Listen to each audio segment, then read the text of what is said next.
Coming up on Bloomberg This Weekend.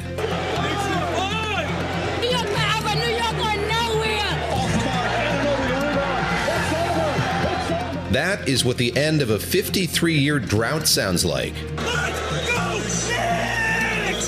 The New York Knicks are NBA champions after another comeback against the San Antonio Spurs.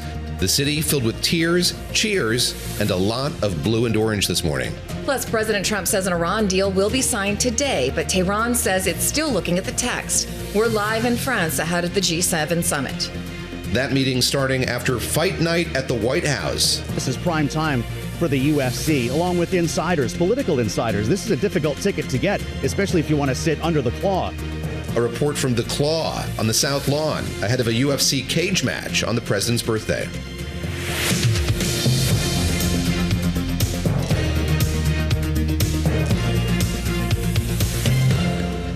Welcome to Bloomberg This Weekend. We are coming to you live from Bloomberg's World Headquarters in New York. I'm Christina Ruffini. I'm David Gura, alongside Lisa Mateo. There are streamers, balloons, oranges. Very good at this. Enjoy the addition of oranges. We were on with short notice. We needed some orange, so we got actual oranges from the pantry upstairs. Applaud the plug. June 14th, welcome to our listeners, our viewers across all Bloomberg platforms on radio.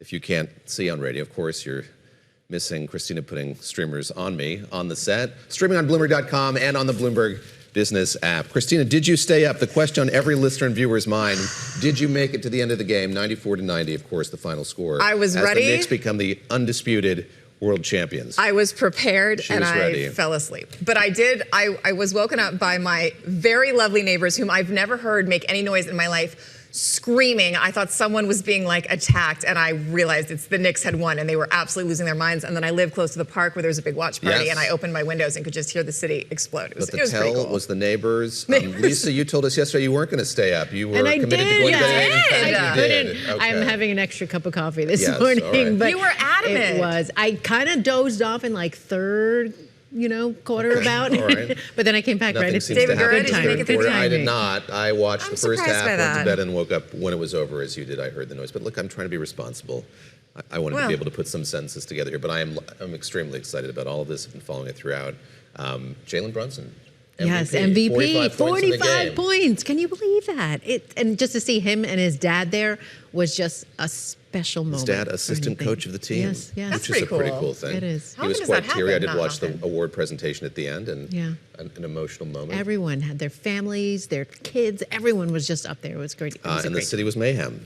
Even as I came in this morning, still people people were out, but my driver this morning said I was his last pickup because he'd been driving people all night long and said it was crazy. Everybody was fun. Everybody was safe. But he's like, this is it. I'm going home. We'll get to all of this in a minute. Parade on Thursday. The mayor announcing a parade on Thursday. I believe the first Knicks parade in the city's history, so that'll be a big deal.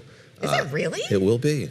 Yeah. I'll double check that, but I think that's true. There were no parades parades. in 73. There were parades. All right. Well, that's really cool. That's fun. All right. So we'll dig into all this in just a minute, but first, my orange here. Let's get to the headlines. Christina can have her orange. Lisa Mateo is going to give us the headlines here on this Sunday morning. You got it. We have some conflicting messages when it comes to the interim peace deal with Iran. President Donald Trump says he'll sign an agreement to reopen Hormuz and end the conflict today. But the two sides still differ over key points, including management of the waterway and payments to the Islamic Republic.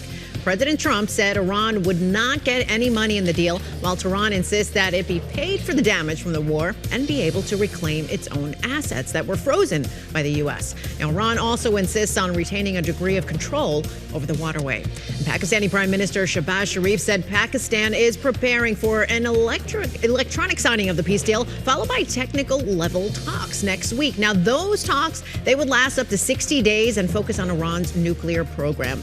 Now, meanwhile, state-run TV is reporting Iran will hold funeral ceremonies for former Supreme Leader Ayatollah Ali Khamenei in July. Now, Khamenei was killed in an attack by Israel and the U.S. when the war began in February. His son has succeeded him.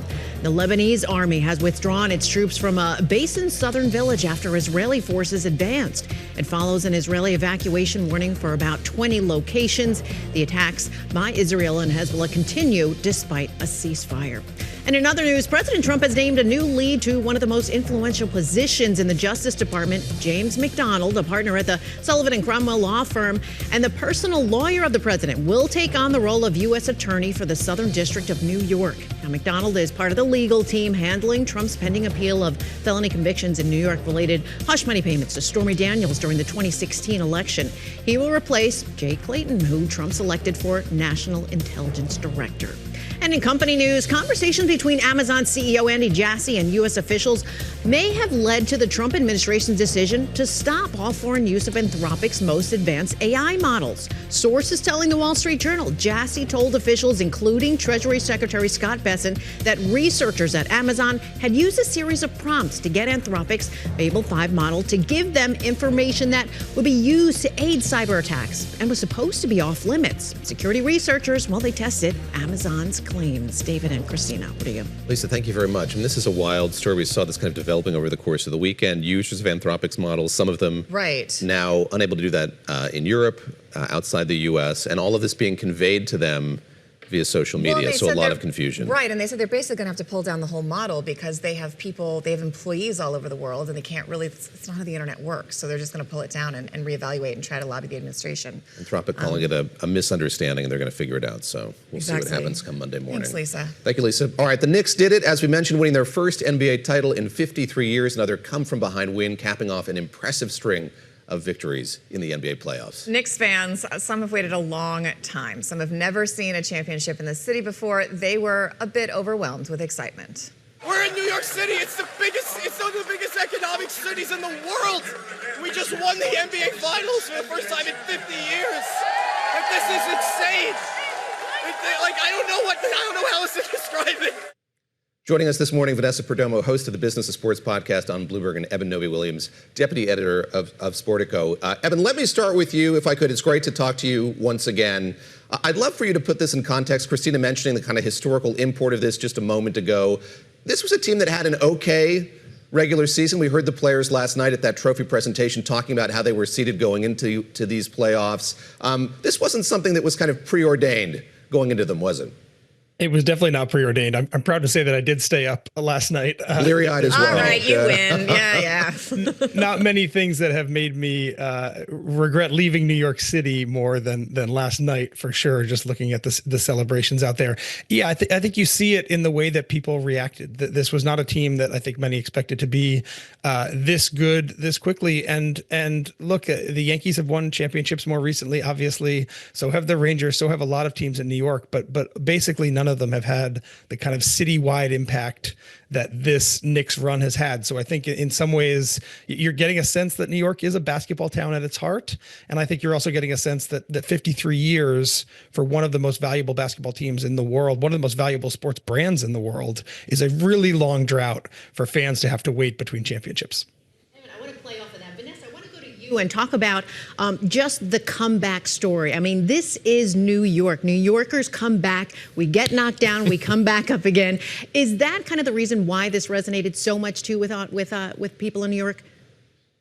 I think it's definitely one of the reasons that everyone in New York kind of got behind this team in such a big way. I think when you look at the wins, when you look at the come behind victories, I think it's one of the reasons why actually a lot of people outside of New York, became on the Knicks side throughout this tournament and throughout the finals, throughout the playoffs, because of the way that they were able to grind out these wins. I think it was a perfect representation of New York. And I think that everyone in New York, was able to get behind the team. I think, like Eben was saying, we've seen other championships recently, but the thing with the Knicks is a lot of people in the city, this is their team. We really have one team, one basketball team. The Nets are obviously in Brooklyn, but they're sort of new. So I think that this, for the city of New York, was everyone was behind this one team, and they really truly represented the city in a way we haven't really seen in a long time. It's been really interesting to walk around. I'm new to the city, and just to see people, no matter where you go, this is what they've been talking about it, and just across socioeconomic levels, cultures, language barriers, people understand Go Knicks. It's been awesome. You bought a jersey for your dog. I did buy a jersey for my dog. I'm fully bandwagoning, but it was cute, and I wanted, right? I should have brought him on set. Anyway, all right. I do want to ask you. I went to school in Texas. My roommate was a huge Spurs fan. I imagine they are not feeling great today. It kind of seemed a bit of a fait accompli after going down 3-1. Did they have a chance to come back? And then you saw Victor Wembanyama talking about this was, I think he said, is the biggest learning moment of his life. He's only 22. What's next for him? Yeah, I mean, I think in some ways this is a little ahead of schedule for the Spurs. They had one of the youngest teams in the NBA, and they beat the Thunder, who a lot of people thought were going to kind of cruise their way to the NBA title. This was a dream matchup for the NBA to get the Knicks on one side, a 53-year title drought in the biggest city in the country, and then on the other side, get to showcase a young 22-year-old superstar who is going to be the face of this league, one of the faces of this league for the next decade plus. I think both of those things work out well. I think if you're the Spurs, you learn a lot from this. It was clear that some of these players were early in their career. I think even if you're not a basketball fan, I think you saw that towards the end of these games in this past week. But I think if you're ahead of schedule for the Spurs, you still have one of the most dominant and freakish athletes maybe the NBA has ever seen. And getting these reps when he's 22 probably makes him better when he's 24 or 25. You forget how young these players are. Sorry, I didn't mean to stop you. You forget how young these players are because we've seen them for years and they just read so much older, especially when they're in these press conferences. But like 22, come on.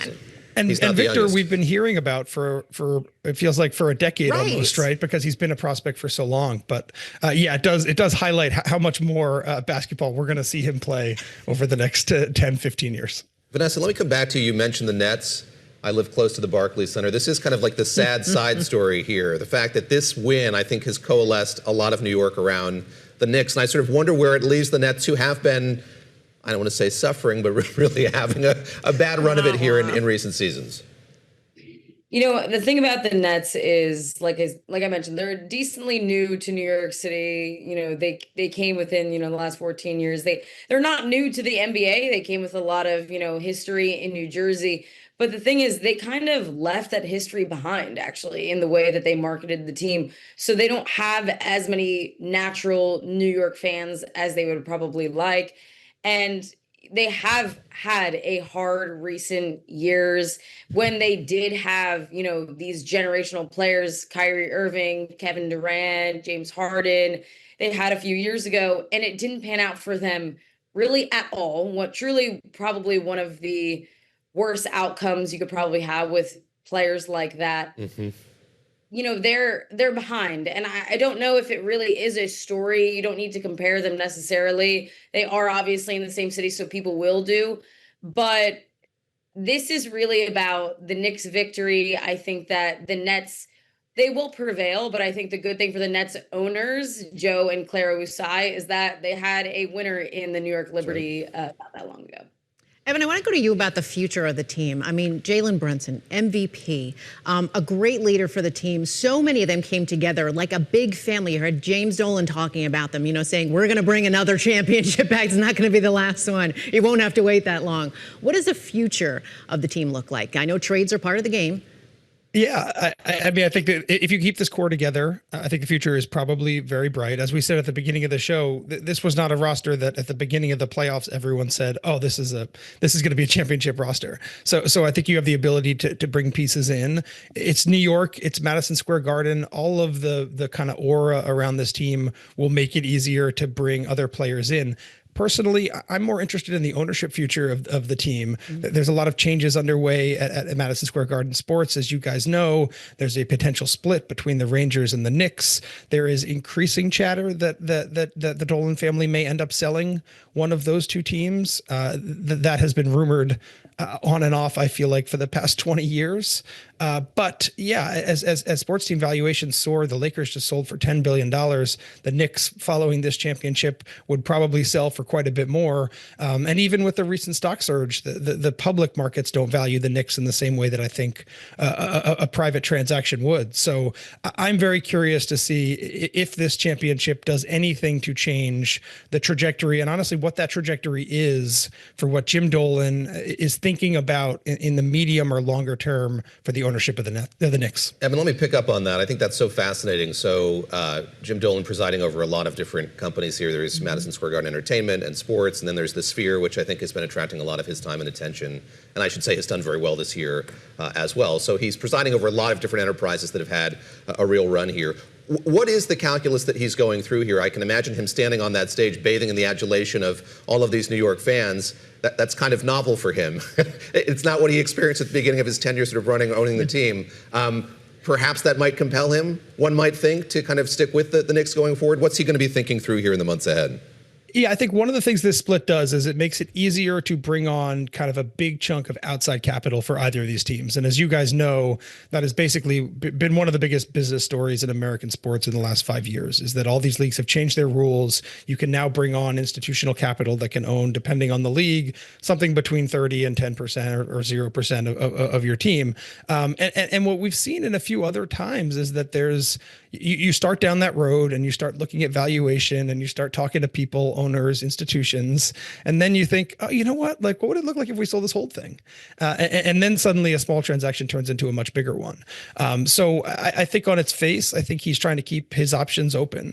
But again, as these team valuations soar, it doesn't seem impossible to me to think that at some point, and maybe at some point soon, Jim decides to sell one of these teams. I have no clue which one that would be. I think you could make an argument for one or the other. The Knicks are certainly more valuable than the Rangers. I think some people might say the Rangers are more undervalued than the Knicks are in terms of the markets, but the constant kind of changing around of what MSG and its sister companies and parent companies, the constant stock splits, et cetera, I think have gotten us to a point now where 10 years ago, it would have been very hard to sell the Knicks. And once this stock split, if it does happen and the Knicks basically become a separate publicly traded company, it becomes way easier to sell the Knicks. And that's not lost on me. Vanessa, before we let you go, the ticker tape parade, we're doing our own version of it here. Like I volunteer, the crepe sign paper. Up for the ticker tape parade. This is not my best skill. I'm not sure what my best skill is, but this is not it. Time to practice a few days. I've never attended a ticker tape parade. I don't know if you have. What should folks expect? And how big is the city going to throw a rager on Thursday? The last ticker tape parade I had been to was the one for the New York Liberty in 2024. Listen, the city showed out then. People come out, they come out of work, they get out of school. And the city hasn't seen a championship in 53 years for the Knicks. They haven't seen a men's sports team championship since 2012. The city is going to be on fire. I would expect record-breaking numbers for this parade. I will not be asleep. You will not be there? I will definitely be attending. You will be there? No, I will. Well, no matter. It'll be like in the daytime. Yeah, it's also during the week. We don't have to get up at the crack of dawn. All right, I will see you guys there. I promise to be fun. The dog will be dressed. Great. I will be dressed. Well, we will be doing it. Get more wear out of the dog uniform. Vanessa Perdomo, Eben Novy-Williams, thank you both so much for joining us, and go Knicks. Yes, appreciate it. Well, President Donald Trump wants a peace agreement with Iran signed today, which happens to be his 80th birthday, posting that, quote, immediately after it's signed, the Hormuz Strait will be open to all. But Tehran is giving a different timeline, saying a deal will not be signed today, but leaving open the possibility that it could come over the next several days. Of course, all this comes as G7 leaders head to the French Alps for the annual summit, where Iran is set to be a dominant topic, along with tariffs and Ukraine and European security, as the European sector deals with inflationary pressures and shaken oil markets from the war in the Middle East. We have global coverage from our Bloomberg team this morning. Hugo Miller and Josh Wingrove are both in Geneva, and our Mideast correspondent, Abir Armour, is in Dubai. Thank you all so much for joining us. I think, Josh, I'm going to pick on you. We're going to go to Abir first. Abir, look, we're hearing different things from different folks on this timeline, and I'm wondering what you are hearing from the Iranians, from the Middle East. I've heard that folks from other regional allies are heading to Europe to try to help facilitate this. But you've got the president very vehemently tweeting, this is happening today, and messaging from Tehran saying, not so fast. Where is the truth, and do we know? Yeah, Christina. Look, I mean, we headed into the weekend with some positive sort of sentiment, thinking this is actually a different time around, that this is going to be signed.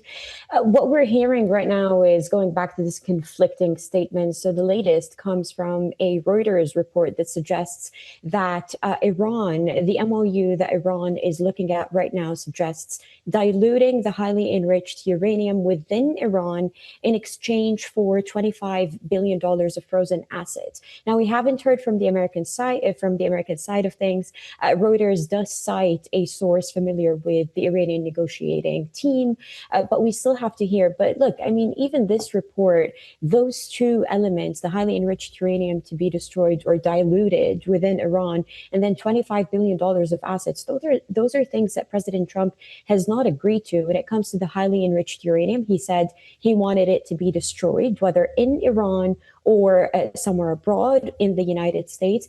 And Iran hawks in Washington and President Trump have not agreed to let go of those frozen assets after the 1979 revolution that have been kept in the United States and other places around the world.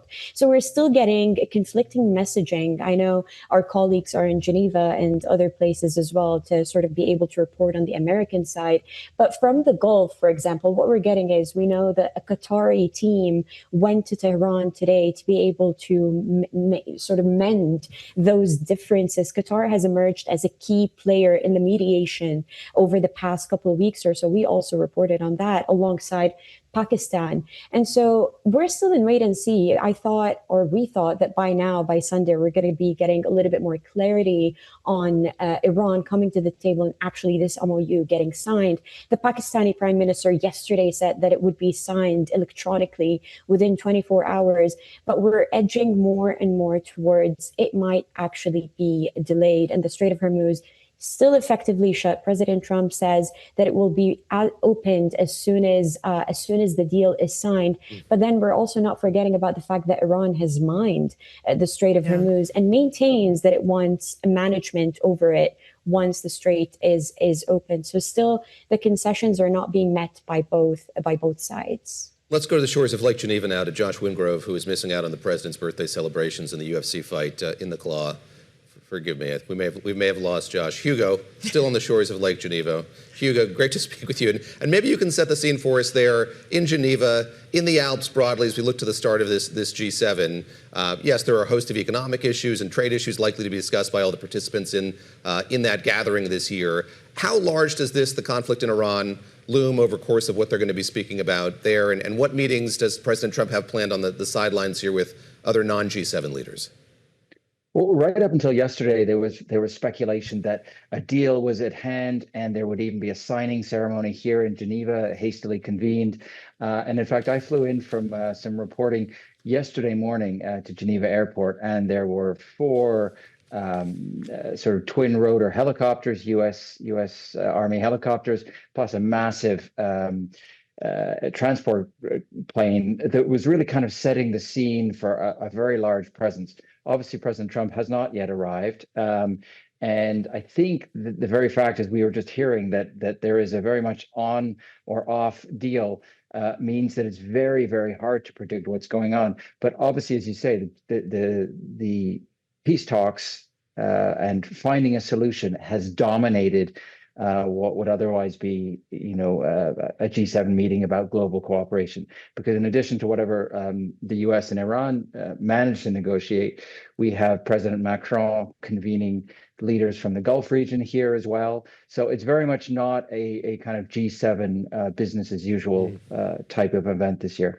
Hugo, I've seen some comparisons. The last time this G7 met in Evian in France, it was June 2003. The U.S. had just invaded Iraq over the strident objections of France and Germany, and President Bush was the one rolling into some chilly handshakes. I mean, this is not a friendly environment. Obviously, these leaders need the United States. They're going to put on their friendliest face to try to convince the president to maintain America's stake in European security. But we've got a lot of messaging from the White House. We've got announcements and then unannouncements and re-announcements of NATO troops being pulled back. We've got this messaging that they're going to possibly take some of the jets out of the region, which would impact readiness and ability to respond to conflicts when they do occur. How are leaders approaching this? Is there a united front among these leaders on how to approach this? And then what do you think the odds are of convincing, the original NATO idea, the original Secretary General said it was to keep Germany down, Russia out, and the U.S. in. How is that going?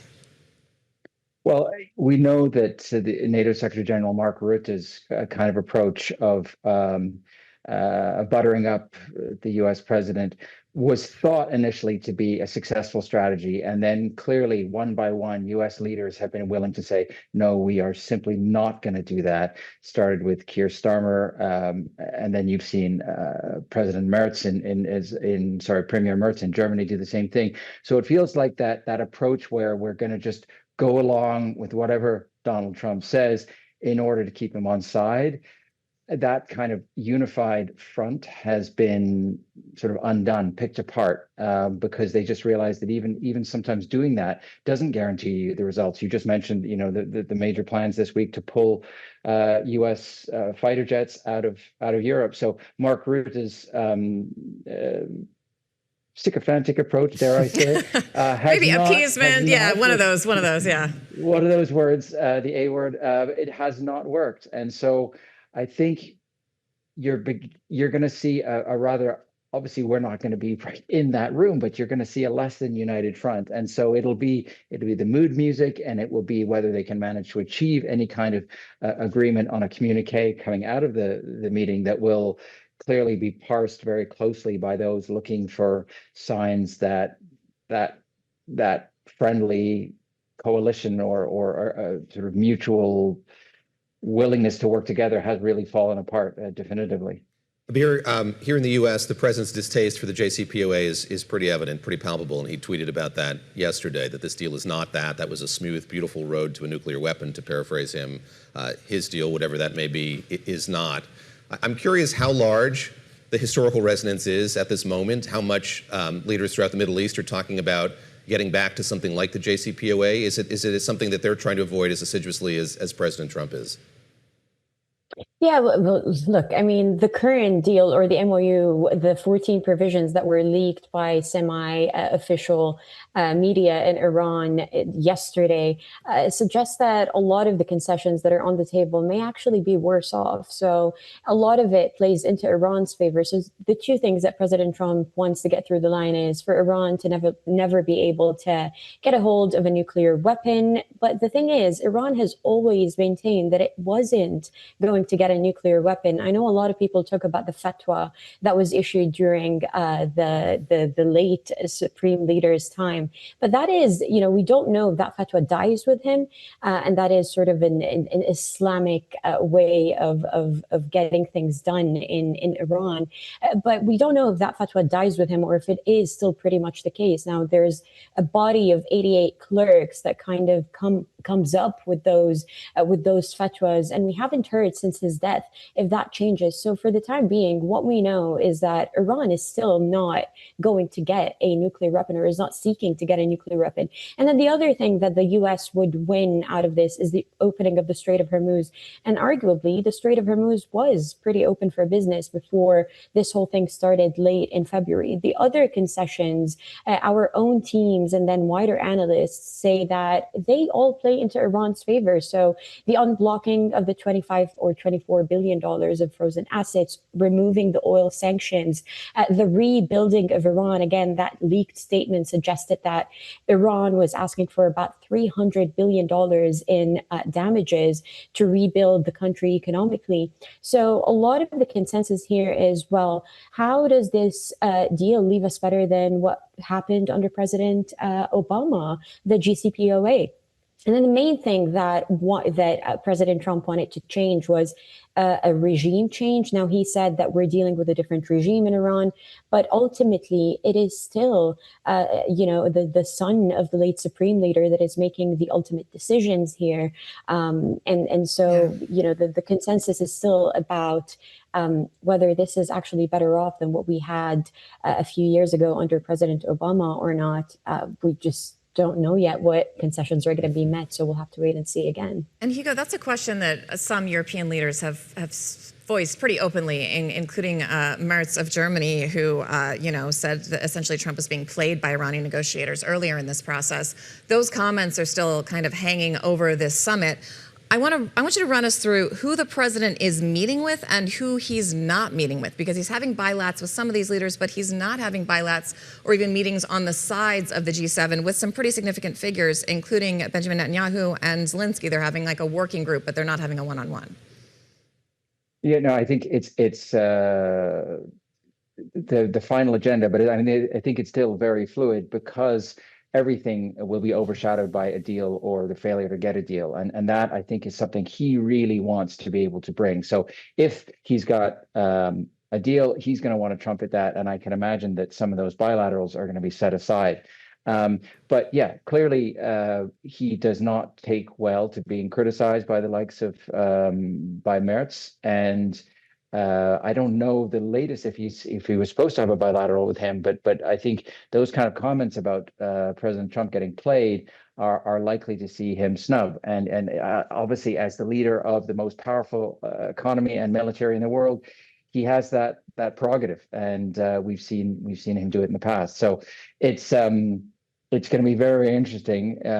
Compressed timing that he has, focused so much on getting a deal across the line, means that really I think his focus and those of his advisors is almost only going to shift onto the conventional G7 schedule and those bilateral meetings compared to the Iran focus. Christina, we were talking about the sycophancy with Mark Rutte. The president is going to go to Versailles, I gather, at the end of this for a one-on-one with President Macron as well. So there is, I guess that's not a formal byline at the summit, but something happening on the heels of this as well. Also, this plays into what these leaders have found to be effective with President Trump. A lot of pomp and circumstance, a lot of gilded moldings, yes, a nice ceremony, and then maybe convincing him of what they want. Abir, I also want to ask you, there is news that the former supreme leader of Iran is likely to be buried, I think in the next week. They're going to have a funeral service for him. Where has that body been this whole time? Do we know? And is it significant that it's a bit back to business as usual, that the Iranian regime, whatever that may be at this point, feels comfortable holding that kind of a ceremony? Yeah, I was reading that over yesterday, and that the burial is going to take place later or over next week. So we don't know where the body has been held. The Iranian regime keeps those details pretty secretive, just like the location of the current supreme leader, Mujtaba Khamenei, has been a secret since the outbreak of this war late in February.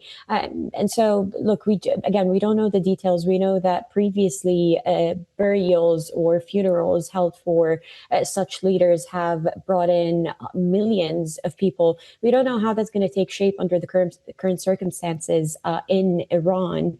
But yeah, that is essentially what the Iranian regime had said, what it had suggested, that it will just happen next week at some point. Not further details, I'm afraid, Christina. Abir, thank you very much. Thanks to Hugo as well. We'll find Josh Wingrove. Again, Lakeside. Hopefully he's okay. I'm sure he found a cafe or something like that. I have full faith in Josh's ability to find himself wherever he needs to be. Thank you both very much. Great to speak with both of you. Thank you, guys. We're going to go now to Lisa Mateo, who's going to give us an update on the headlines. Lisa, what you got? You got it. All right, let's get you updated on today's top story. Chevron CEO says the company is open to expanding its Middle East footprint despite the ongoing war in Iran. The risks are very clear, and there's some risks that I think people would view differently today. But the terms are also better than they've historically been. The Middle East has been a tough place to get a good return on your investment.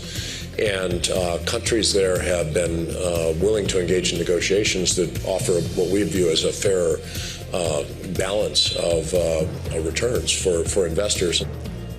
That was CEO Mike Wirth speaking during the Bloomberg Energy Security Executive Briefing in Houston. Now, Chevron is the second largest North American oil company. Well, the pomp and pageantry of the Trooping of the Colour took place in London yesterday to celebrate King Charles III's official birthday. Thousands lined the streets in central London to get a glimpse of the royal family. The parade was attended by Catherine, Princess of Wales, along with her children, Prince George, Princess Charlotte, and also Prince Louis. Today is President Donald Trump's birthday, his 80th. He'll be attending the UFC Freedom 250 match later this evening on the South Lawn of the White House. Tickets not being sold to the event, but VIP packages are for $1.5 million. It'll be streamed live on Paramount Plus starting at 8 p.m. Eastern. Coming up in the 8 o'clock hour, Bloomberg's Joe Matthew is going to give us a look inside the event. David and Christina, over to you. Lisa, thank you very much. This was a wild thing for me to see, the claw. I mean, we're going to get that preview from Joe here in a moment, but as you've seen from the pictures, it is a massive piece of construction on the South Lawn of the White House. So the optics have been so interesting because, look, some people like UFC, some people are excited about this, but you have the weigh-in in front of the Lincoln Memorial, which is usually kind of like a solemn, peaceful place with these guys with their fists up. You've got this crowd of 100,000. Right. I mean, people obviously are going. This huge apparatus that is overshadowing the White House. The one thing that I thought was interesting is when I've attended, as you have, I think, events on the South Lawn, usually the biggest object in the shot is the White House, right? Everything kind of is set up so that that's the focus, and this almost looks like it's just like a little window under the claw. It could consume the White House, quite literally. All right, Joe's going to give us a preview in a little bit. All right, and within the last hour, also in Switzerland, voters are taking up a right-wing proposal to cap the country's population. Early results are just coming in. We're going to break it apart when we get back on Bloomberg This Weekend.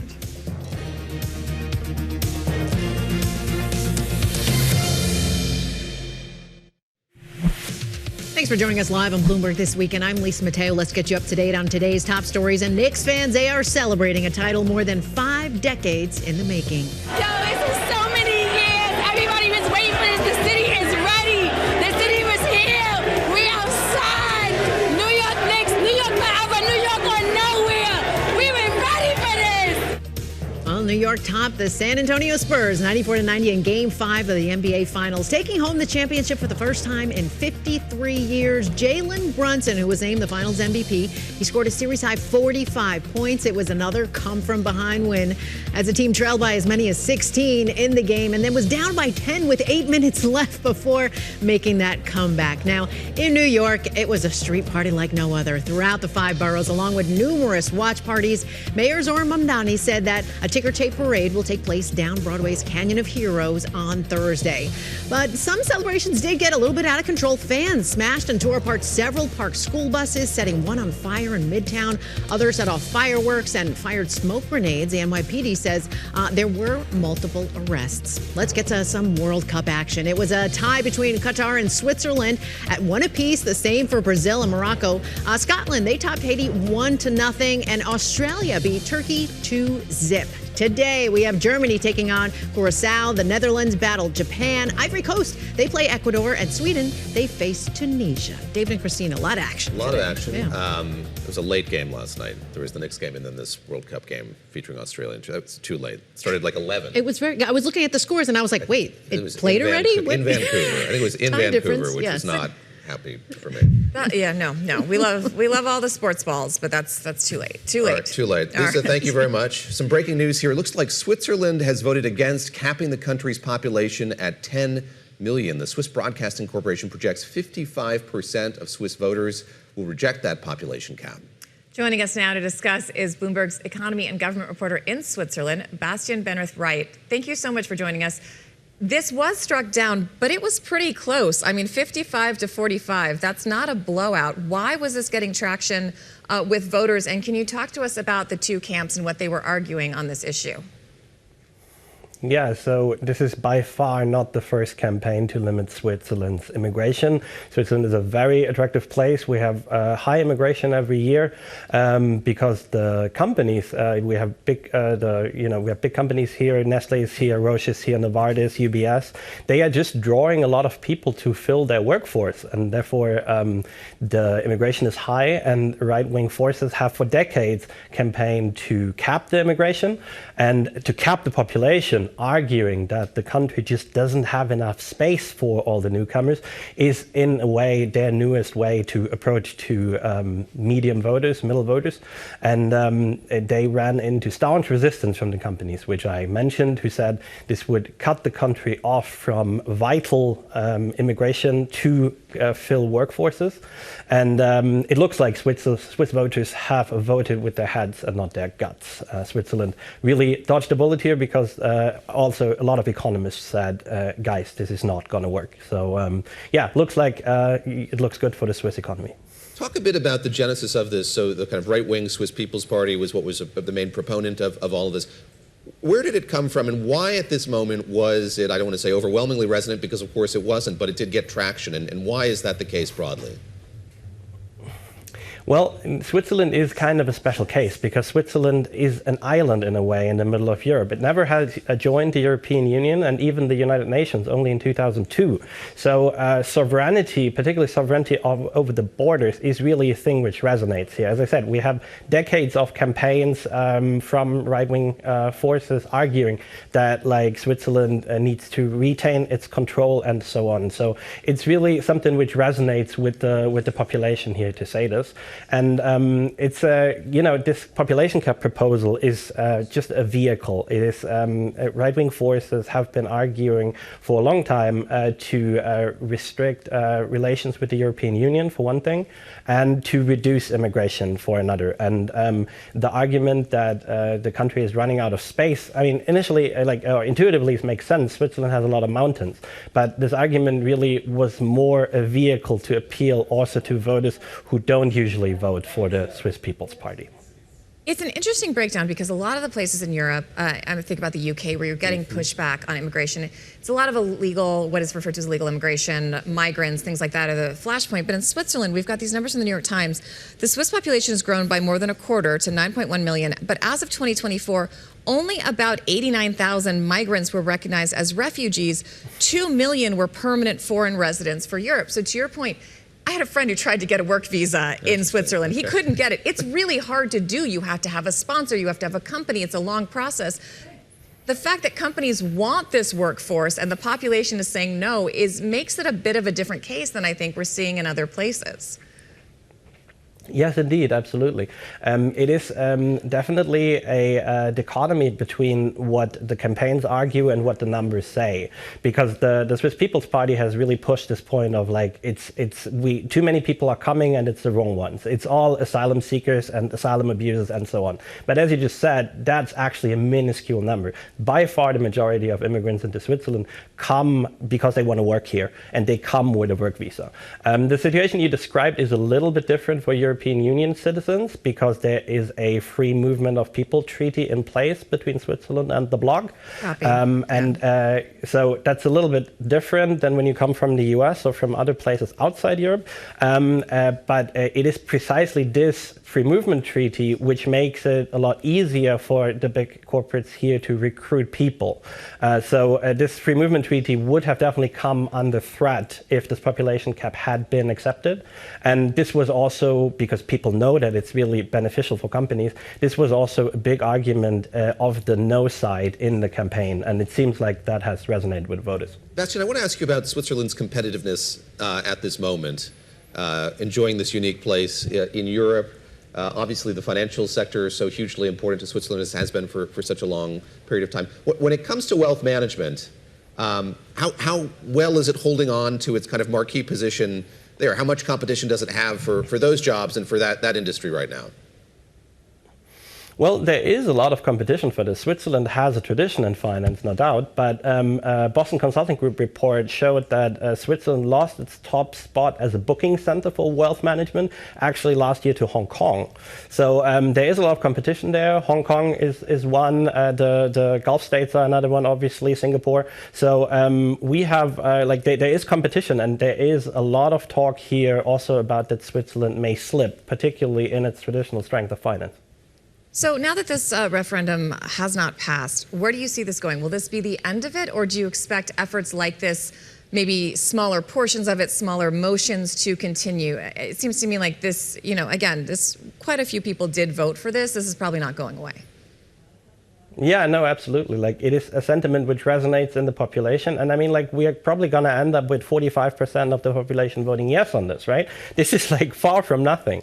So I think the proposals to reduce immigration will continue to come. Keep in mind, this is a direct democratic system, so there are votes as many as 4 times a year on different policy issues. There was even a vote, like, they can get quite ridiculous, no offense with voters, but like there was a vote whether apes should get human rights, for example. So those are the things voted on. And there's so quite we have a very important issues, representative, so, like, active direct democracy going on there. Yeah. Absolutely, exactly. And so the immigration critical proposals will come. As I said, there's several decades of a tradition for it. And particularly what's going on is that there's right now a package of treaties being ratified between Switzerland and the European Union, intended to put the relations with the bloc on a firmer footing. And there's going to be a plebiscite on this probably next year or in 2028. And the Swiss People's Party is already campaigning against that and will definitely use the sentiment to attack this set of treaties. So that passing is far from sure. Bastian, great to speak with you. That's Bastian Ben Rathscorn, just right here on Bloomberg This Weekend on Sunday. Appreciate that update as we get these data from the Swiss National Broadcaster. It's very interesting, and you're an issue that we see in the U.S., we see in Europe. Immigration is a flashpoint for a lot of voters across the world right now. All right, up next here, BTW, Lisa's favorite stories of the week, a Sunday edition. And you can explore live streaming news and interviews all on Bloomberg TV shows, documentaries, reporter analysis, and more. It's in one place. Check out Bloomberg.com/videos. We'll be back shortly. Go Knicks.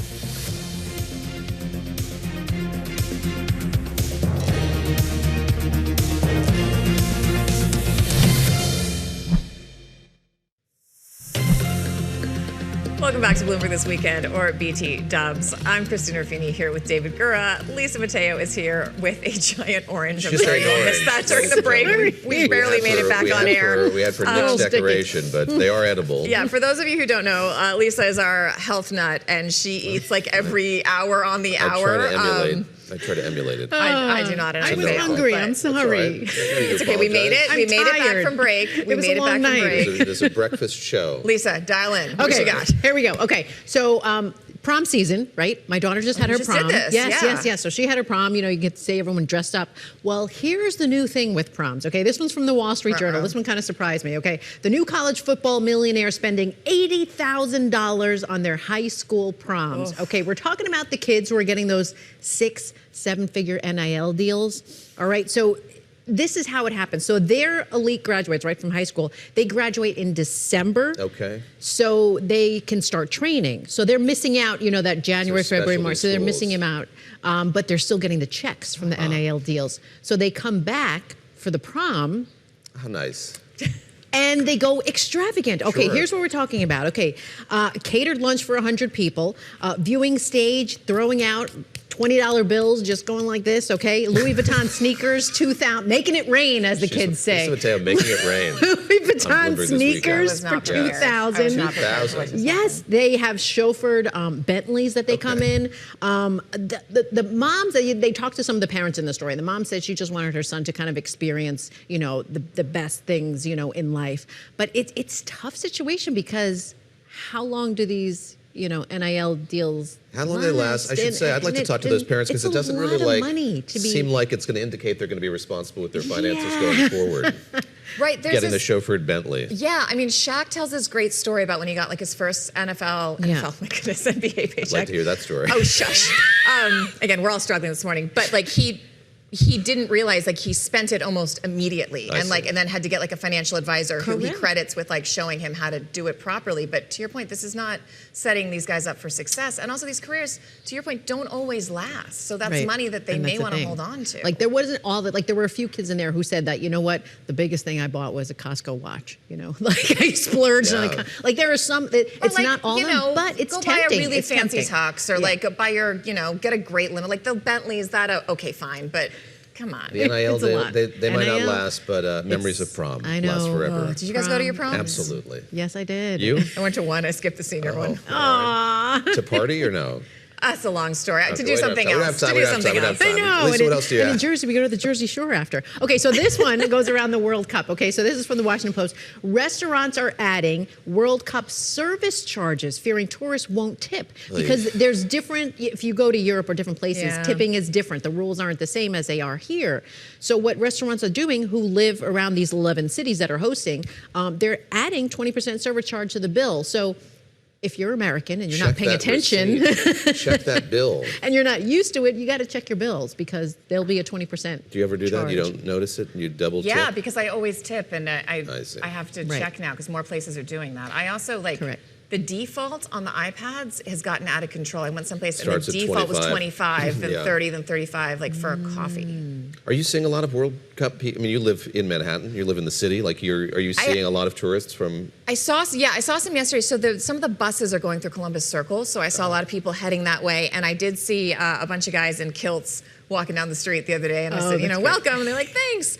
But I am loving, I mean, whether they're going to tip aside, I am loving the stories of these different fans kind of discovering America. It's been a nice look at Not just in New York, but all over. The Algerians are in Lawrence, Kansas, and there's a bit of a bromance there. And there's also a really cute story with the South Korean team is in Mexico and having a heck great of a time. time. Yeah. Oh, I'd love that. I'd love that. Now, it's also what the World Cup is dealing with is heat, right? It's hot here in New York. It's been really hot, warm. yeah. Okay, so what's better on a warm day? Some ice cream, maybe? Sure. Okay. How about ice cream dipped in, I don't know.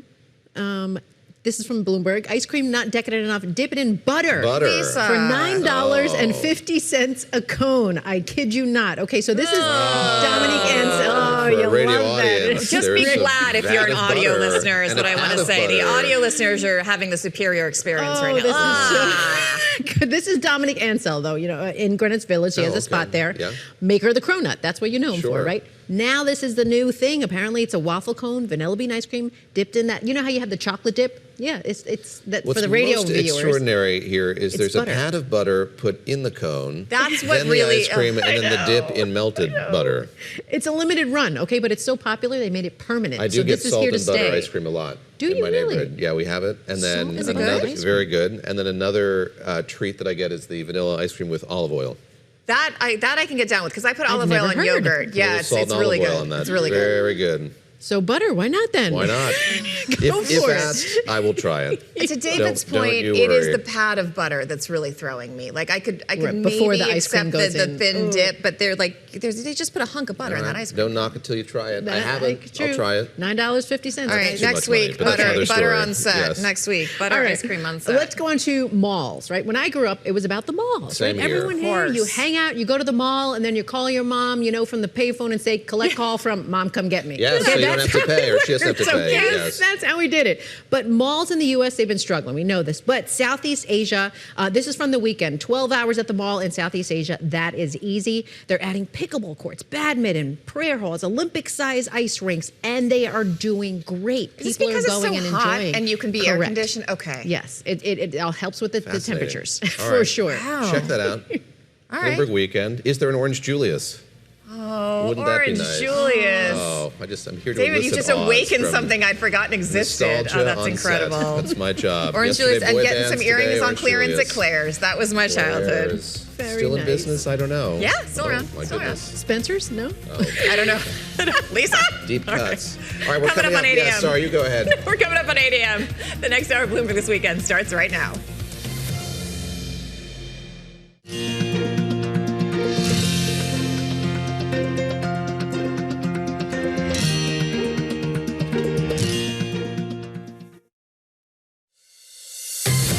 Welcome to Bloomberg This Weekend, live from New York with David Gura, Christina Ruffini, and Lisa Mateo.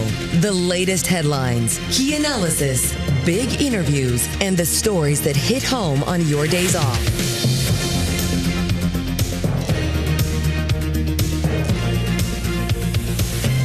Welcome to Bloomberg This Weekend. It is 8 o'clock in New York City, home of the New York Knicks. From Bloomberg's World Headquarters, I'm David Gura. I'm Christina Ruffini. We're here with Lisa Mateo, bringing you the latest breaking news, reports, analysis live this morning and every weekend from 7 to 10 a.m. We did remove our balloons because we had to talk about some serious news this morning. But we did remove the balloons. We're clinging to our Knicks colored oranges. Basketball-like oranges that we have. And we do have our Knicks pens that are still on loan from our friends at Swarovski. So. But yeah, great thrill here in the city. Long drought, 50-plus years. New York Knicks win the championship. Can't overstate how crazy this city was last night. The responsible among us went to bed early to do this show. Did you sleep through the cheering? Well, it wasn't like West Village cheering where I live, but there was a lot of car horn honking, fireworks, unofficial, unsanctioned fireworks going off, cheering, just overarching exuberance across the 5 boroughs, I think. I think it's lovely. I mean, life's hard. People got to come together for one thing. Sports are one of those things. Lisa, maybe Christina was our totemic gift. You coming here to New York is why the Knicks won. Have you thought about that? Yes. You were the good You're luck the good luck totem. charm. No, but I love to take credit for things I didn't do. So sure, you're welcome. There's no way to disprove it. You're welcome, Manhattan. Lisa, kick us off here. I'll take it away. Okay, yeah, Knicks fans are celebrating, possibly even still celebrating after winning that championship game in Game 5 of the NBA Finals. Witnessing history. History, 27 how many years? This is beautiful. I told them we was going to win. They started losing faith. I said, nah, we got time. I said, we got time. See what happened? It's beauty in the making, man. New York topped the Spurs 94-90 in San Antonio, taking home the championship the first time in 53 years. Jalen Brunson, he was named the Finals MVP. He scored a series-high 45 points. It was another come-from-behind win as the team trailed by as many as 16 in the game. They're trying to give me a heart attack. In New York, fans celebrated, though, throughout the 5 boroughs. A number of watch parties. Mayor Zohran Mamdani says, mark it on your calendar. Ticker Tape Parade will take place down Broadway's Canyon of Heroes on Thursday. Some celebrations, though, they did get a little bit out of control. Fans, they smashed and tore apart several buses, parked school buses, setting one on fire in Midtown. Others set off fireworks and fired smoke grenades as well. The NYPD said there were multiple arrests. Well, to the war in Iran now, where there's growing optimism around the U.S.-Iran interim peace deal, but Tehran still signals more time is needed. President Donald Trump says it'll be signed today. Pakistan says an agreement is closer than ever, and Iran's foreign ministry spokesperson says the likelihood of finalizing a memorandum of understanding in the coming days is high. Now, this all taking place on the day before the G7 summit kicks off in France. Security there, well, it's tight. President Trump is expected to discuss demining of the Strait of Hormuz. Now, meanwhile, state-run TV reporting Iran will hold funeral ceremonies for former Supreme Leader Ayatollah Ali Khamenei in July. Khamenei was killed in an attack on Israel and the U.S. when the war began in February. His son has succeeded him. And Secretary of State Marco Rubio, he's defending Washington's position in the Strait of Hormuz, responding to protests by India after the U.S. strikes left 3 mariners from India dead. Rubio spoke with India's External Affairs Minister on Saturday to discuss recent developments in the waterway. Rubio stressed that all commercial vessels should immediately comply with orders from U.S. forces.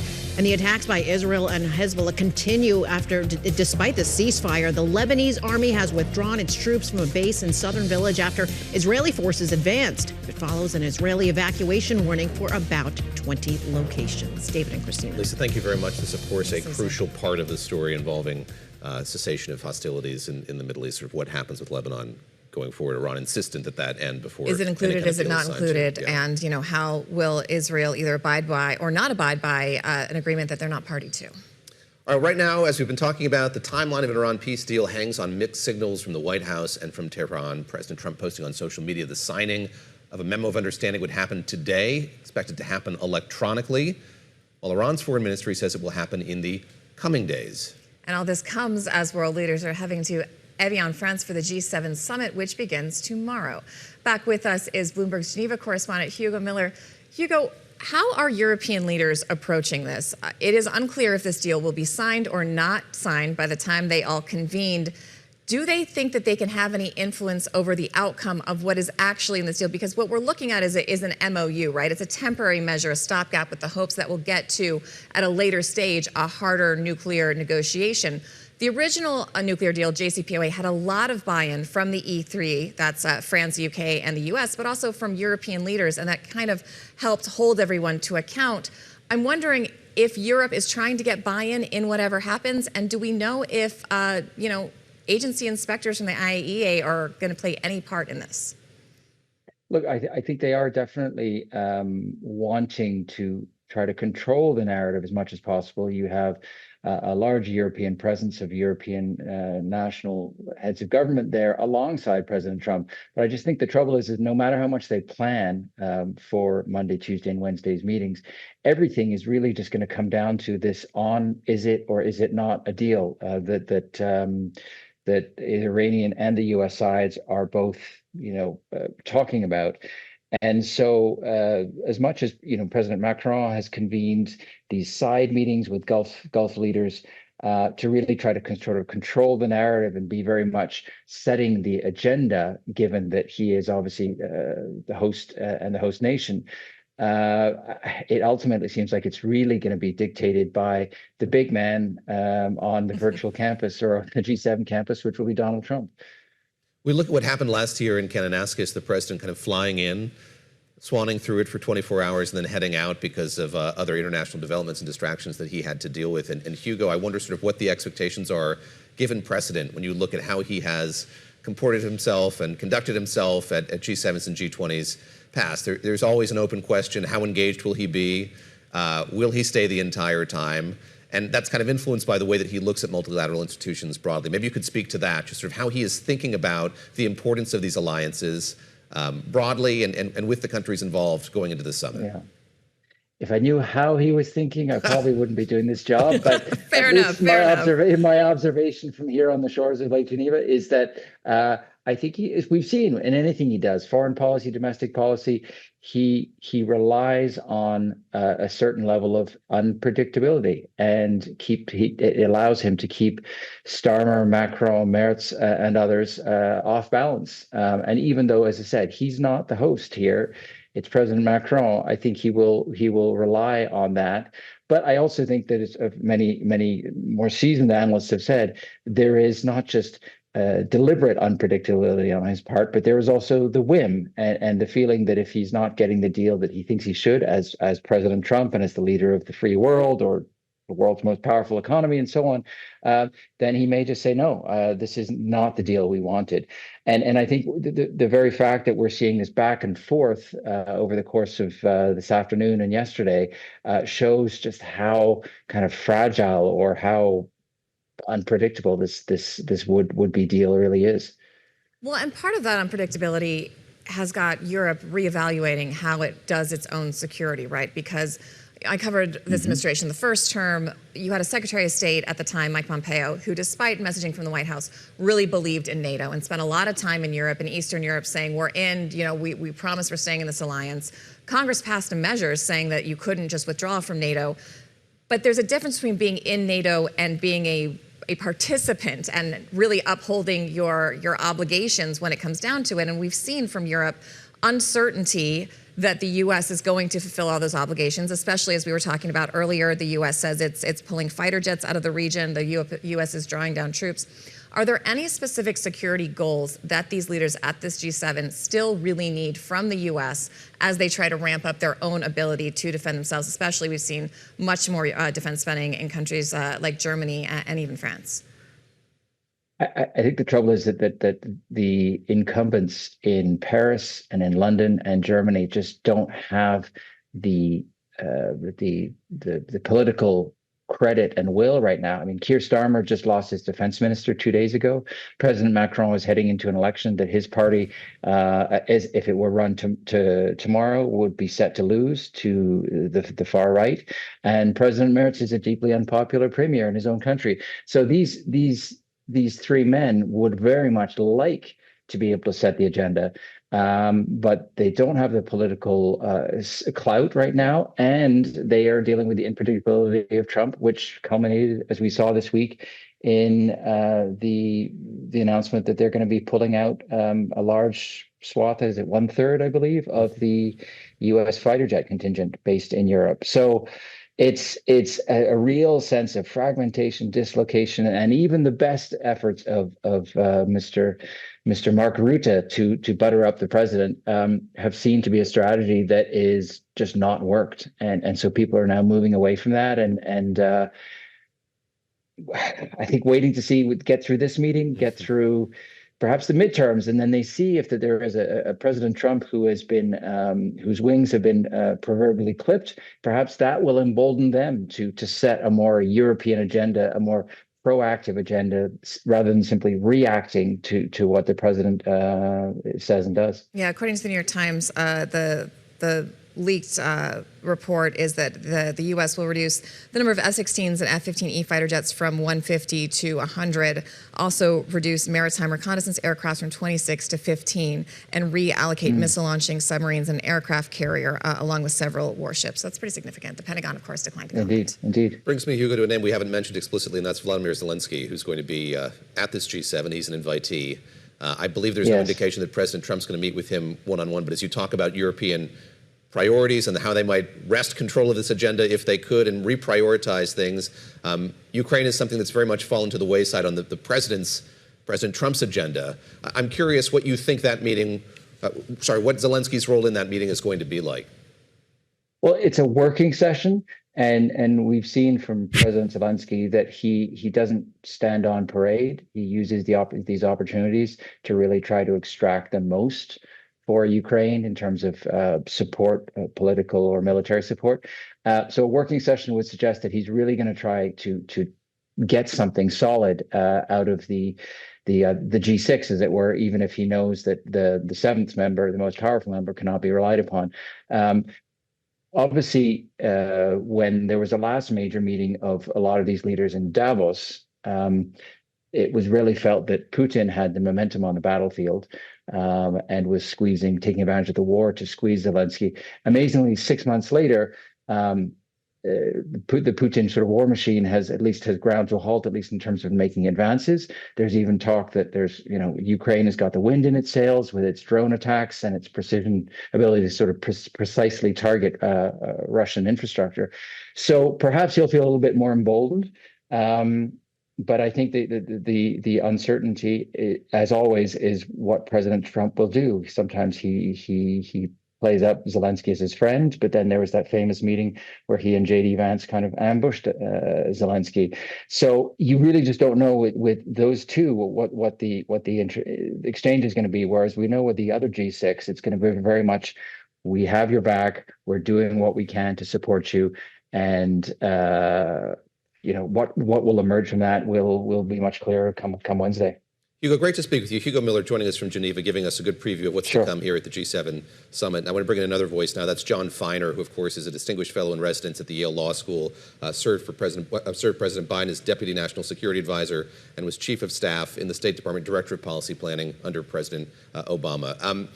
John, let me just ask you, first of all, sort of what you're expecting. You're no stranger to summits like this one, and I'm very curious sort of what you think the agenda is likely to look like here, how large you think Iran is going to loom. Well, for one thing, whatever is actually on the formal agenda, President Trump has found a way, as he often does, to make the summit all about him.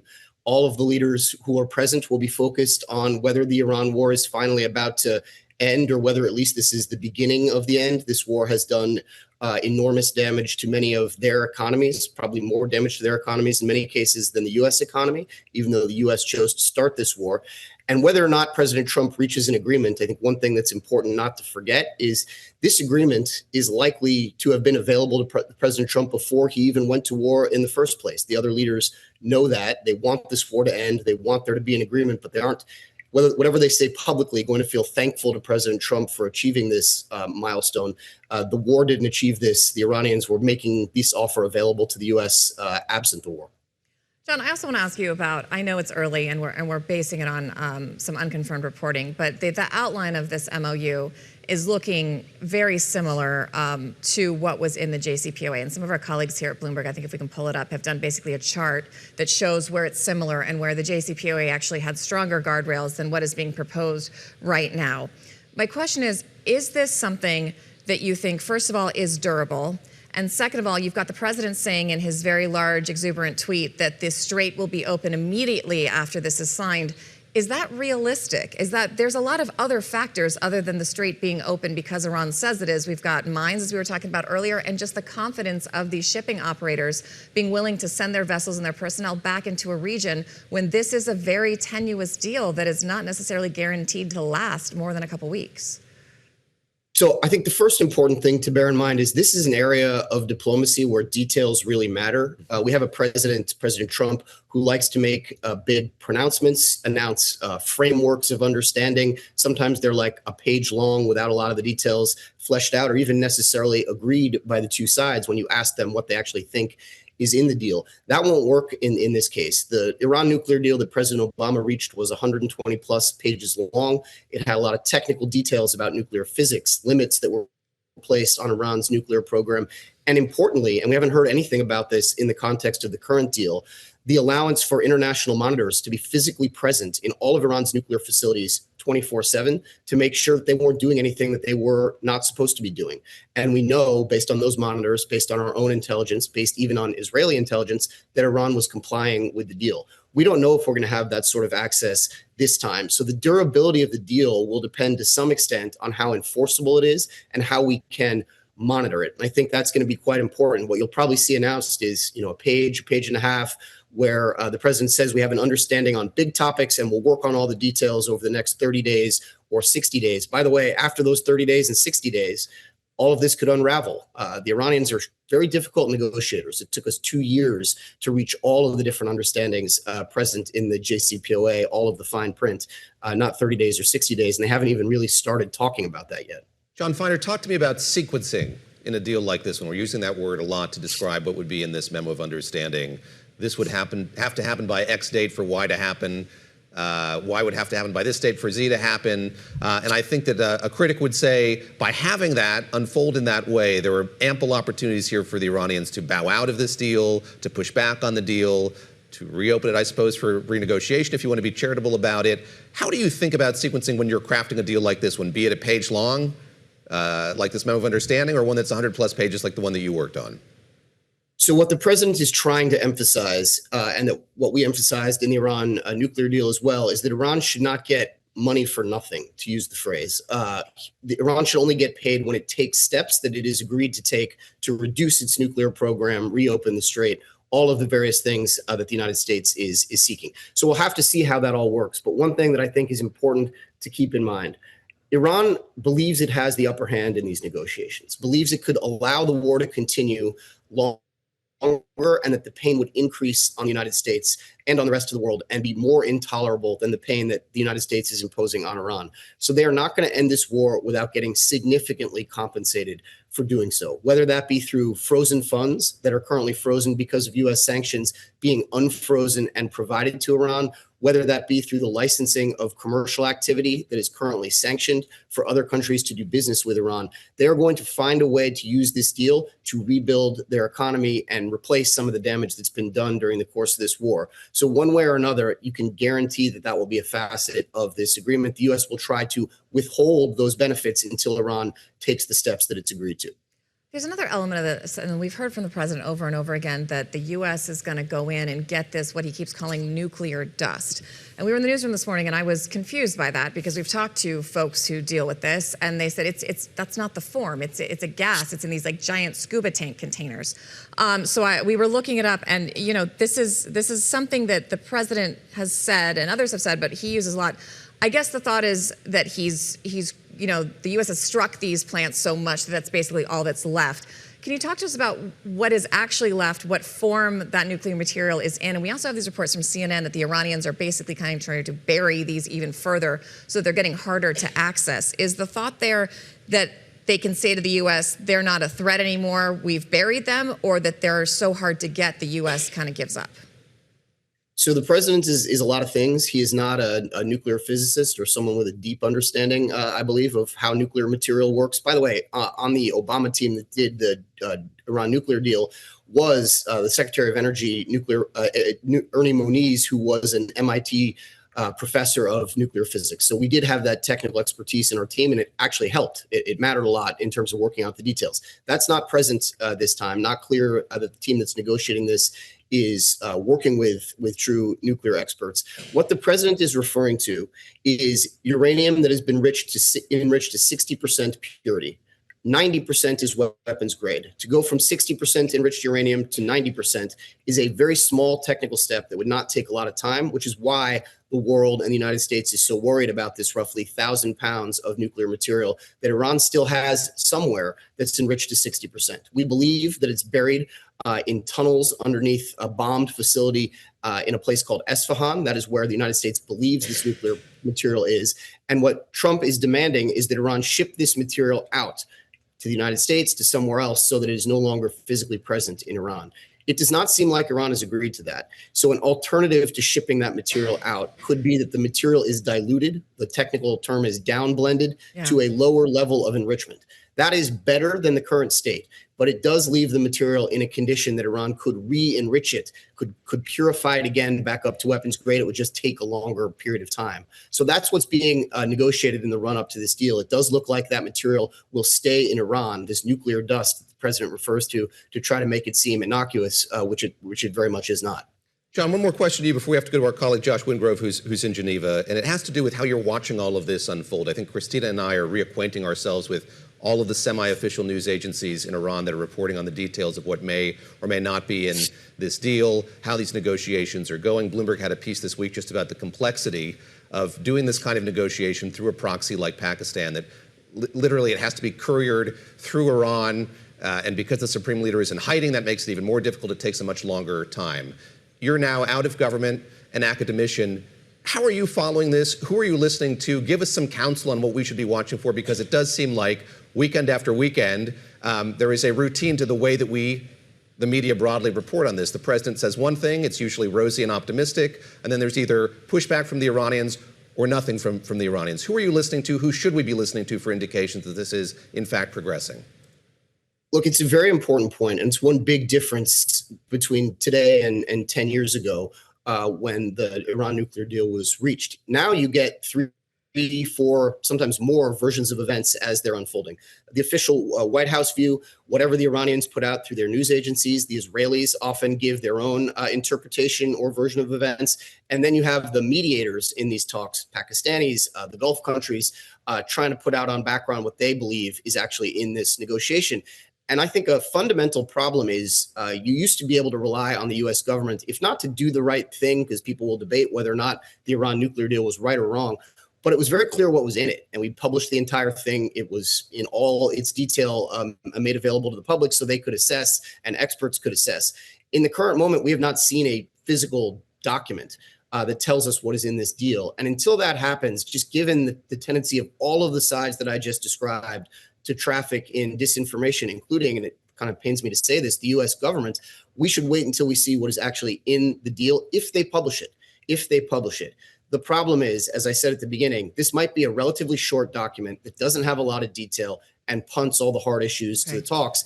And in that case, we really will not know how this ultimately ends or whether this will be over for another 30 or 60 days. All right, John Feiner, thank you so much for joining us. Again, Jonathan Feiner, former Principal Deputy National Security Advisor under President Biden, also held a lot of positions in the State Department and worked directly on the JCPOA, the original Iran nuclear agreement. All right, let's head back to Geneva, where I believe we have Bloomberg Senior White House Correspondent Josh Wingrove. Josh, it's so lovely to see you. Hey, good morning. I'm sorry about earlier, my phone. No. Listen, this is the magic of television. It's not always so magical, but we're glad we got you now. We hope you had a lovely cafe or something while you were waiting. All right, so we're trying to figure out what is actually going on. I had Mideast sources telling me they were heading your direction, looking at venues, ready to set up this signing ceremony. Now we're hearing it could possibly be a digital ceremony. Do we think this is something that will be happening in person, or do we think this is something that is going to happen before the president gets on the plane and shows up at the G7? I mean, it seems like anything in person is off the table, and you can hear maybe from the echo in my voice, I'm the only person here. Like, there's nothing happening in Geneva right now. So there's not, but even the virtual signing, there are questions about that today, with Tehran pushing back, according to a state media report, about whether that will happen. You should know today is the president's birthday. Yes. So he wanted this deal for his 80th, and it doesn't look like that will necessarily materialize, although we have radio silence right now from the Americans, including on what would be in this MOU. To Feiner's points, let me just respond to a couple of them. It's absolutely true, at least from the press perspective, that we have not seen point form at all in writing, either on background or something published on a government website or something, what is on the table or what isn't. The Americans have been downplaying stuff that is coming out of the region, particularly from the Americans, saying don't believe everything you read, but they aren't offering their own position yet, and that is absolutely true. I think one thing that we have heard from a senior administration official on Friday in a briefing when it comes to that diluting of the uranium is that the American position is that it will be diluted on site and then removed. Again, Iran has not backed that up, but they're sort of trying to do both as opposed to either removing it immediately or diluting it in place and leaving it with the Iranians. So a lot of questions swirling here. Of course, it's going to be on the agenda. The president arriving for the summit in Evian, France, which is just up the lake from here in Geneva. Geneva is already cracking down, so protesters will be face quite the gauntlet run, I think, to gather in this city should they decide to do that. But we're going to see where it goes. But right now, it just seems so fluid right now whether they're going to get anything on this. And one final point on the cash.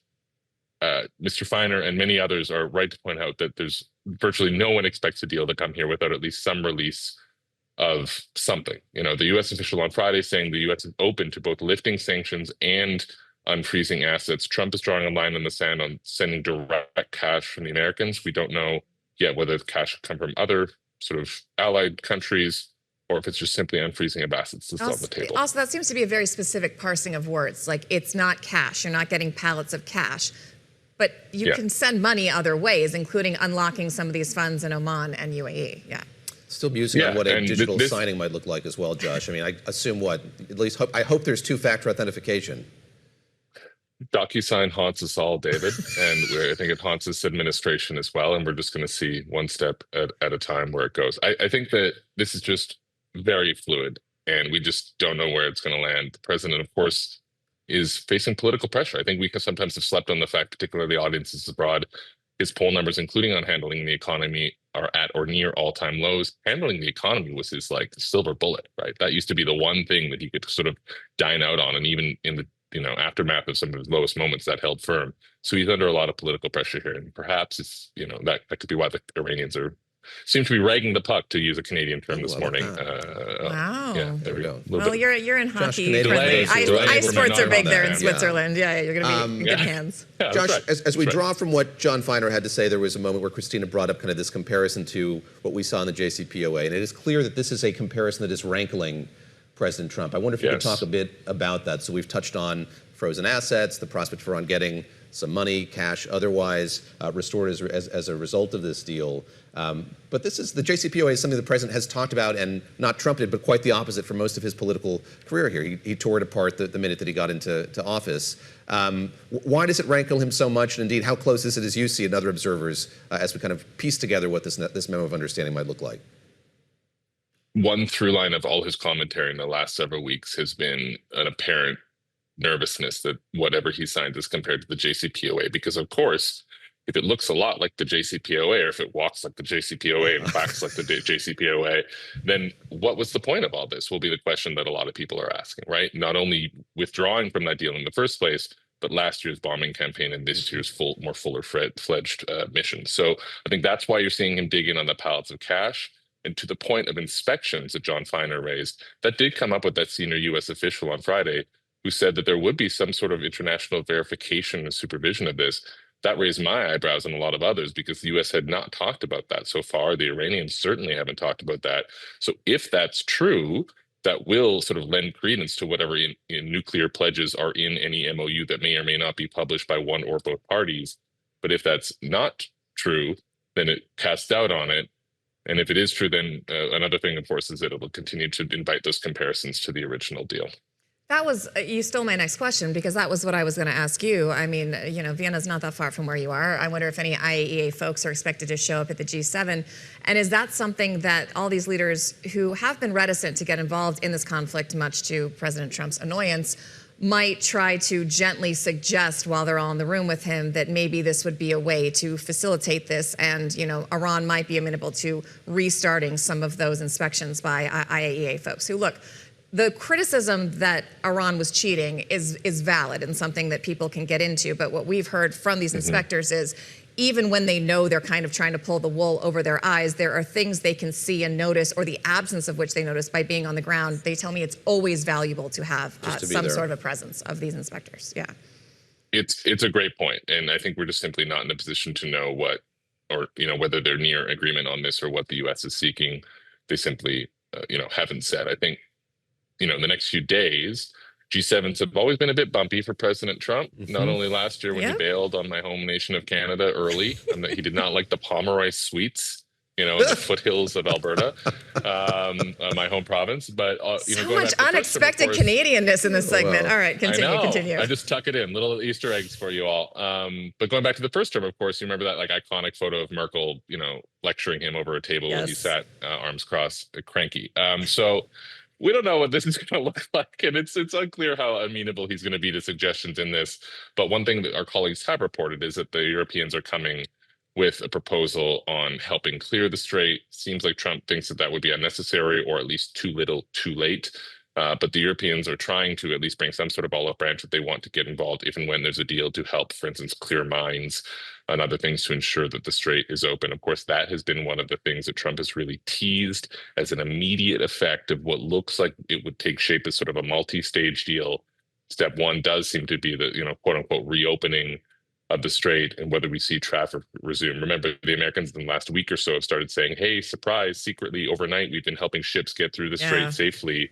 It remains a bit fluid on how much of that has been verified. Josh, we've got a minute left here. We've talked about President Zelenskyy being present for the G7. There's going to be this kind of working group. What is your sense from your reporting of what the White House hopes to get out of that meeting? Again, not a one-on-one, but a group meeting with the Ukrainian president.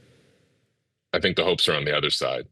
President seems to have washed its hands a little bit of the conflict. He wants an end to it generally, but doesn't seem like he wants to put much capital into it. The Europeans are hoping that they, as always, can remind him of the Ukrainian perspective on it, and hope that he just doesn't walk away and give either implicit or even more so explicit blessing to the continuation of that conflict. We just don't know. But Trump has been pretty disinterested in it for months now and just doesn't really talk about it. So I think even the G6, if you will, are going into that Zelenskyy situation with modest expectations at best. All right, Josh Wingrove, our we had high expectations Canadian. for that interview with you, Josh, and you've exceeded. You've met all of them, buddy. Well, good, because there's no one else here for you to do it with. I was going to say, this is it. I hope you find some friends in your very lonely conference room. That may or may not have materialized. Sorry, Mrs. Wingrove, for coming to Geneva early. Listen, I Googled it. It is a 1 hour, very scenic drive along Lac Le Mans to get to Evian from where you are. So that's true. It's not a hardship. That's Josh true. Wingrove, thank you very much. Great to speak with you Thanks as so always. much. And now we're going to go to Lisa for some headlines. Lisa? You got it. And the Poppins pageantry of Trooping the Colour took place in London yesterday to celebrate King Charles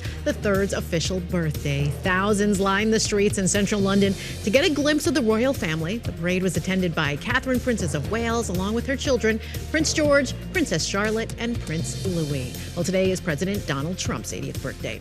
Well, speaking of the president, he has named a new lead to one of the most influential positions in the Justice Department, James McDonald. He's a partner at the Sullivan and Cromwell law firm and also the personal lawyer of the president. He will take on the role of U.S. Attorney for the Southern District of New York.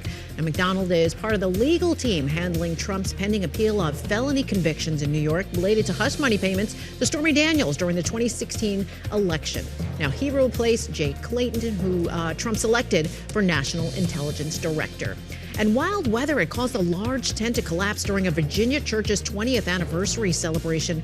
One person was killed, 22 injured as members of the East Lake Community Church were in the process of leaving when a strong gust of wind picked up that large tent. David and Christina. Tragic story. Lisa, thank you very much. Thanks, Appreciate Lisa. that. All right, coming up here, Kevin Warsh, the new Fed chair, overseeing his first rate decision this week. He's also going to speak to reporters. That was an open question.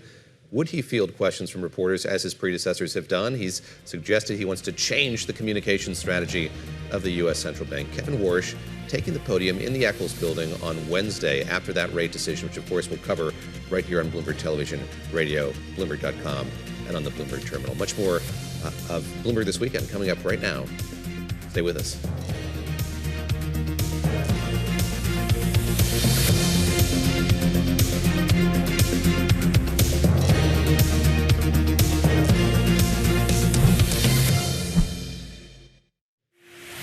Thank you for joining us live on Bloomberg This Weekend. I'm Lisa Mateo. Let's update you on today's top stories. Knicks fans, they are celebrating a title more than 5 decades in the making. Yo, this is so many years. Everybody was waiting for this. The city is ready. The city was here. We outside. New York Knicks, New York forever, New York or nowhere. We've been ready for this. You say it, girl. New York topped the San Antonio Spurs 94-90 in Game 5 of the NBA Finals, taking home the championship for the first time in 53 years. Jalen Brunson, he was named the Finals MVP. He scored a series-high 45 points. It was another come-from-behind win. The team trailed by as much as 16 in the game. Now, meanwhile, Knicks fever crashed a few New York City weddings. Couples, well, they had to scramble on whether to include the game in their celebration last night. One bride spent several $1,000s to convert her wedding after party into a Knicks watch party with a 70-inch TV screen. Others say, you know what, the high cost of weddings, they just couldn't add the extra expense. They opted to have the DJ just give score updates instead. I don't know if people were happy about that. In World Cup action, it was a battle between Qatar and Switzerland at 1 apiece. The same for Brazil and Morocco. Scotland topped Haiti 1-0, and Australia, they beat Turkey 2-0. Today, Germany takes on Curacao. The Netherlands battle Japan. Ivory Coast plays Ecuador, and Sweden faces Tunisia. David and Christina. I don't know if I would want to give away my wedding to a watch party, but if the game was on towards the end of the reception, that would be fun. In another room, part of the full put it up on the wall. Downstairs bar? I don't know. The more the merrier. All right. Lisa, Thanks, Lisa. thank you very much.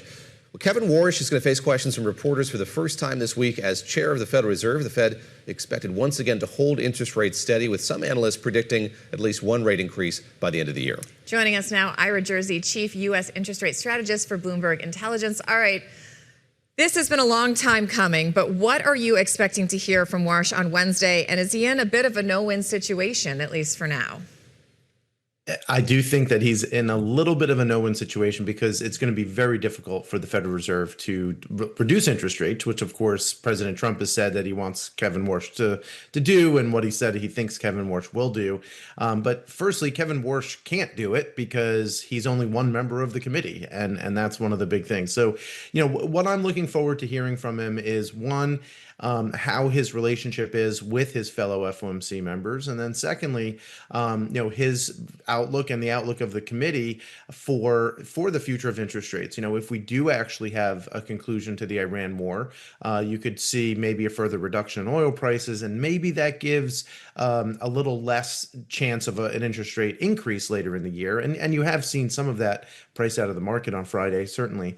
And then secondly, if there is any movement or what movement he expects to have on communications policy, which was another thing that he had mentioned that he'd like to see changed. So, Ira, when they sit around the big table in the Eccles building this week, they're going to look at all of the economic data points that they've gotten. Indeed, we're going to get a few more here before that meeting kicks off. But I think of the major price pressures. I think of that better than expected jobs report. I think of the inflation read that we got for May. And I'm curious sort of how you think the calculus looks like for them.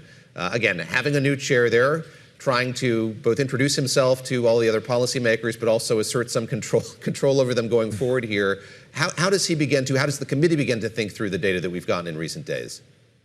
Yeah, so you do have certainly kind of three camps in the Federal Reserve right now. You do have this group of hawks, right, the Lori Logans of the world, the Dallas Fed president, who is worried about inflation and does think that the economy is very good and would maybe increase interest rates later this year if inflation and the job market stays where it is. And then you have another group that's really worried that higher energy prices act more as a tax on the consumer and will eventually slow real consumption and kind of create a stagflationary environment, which could affect the jobs market.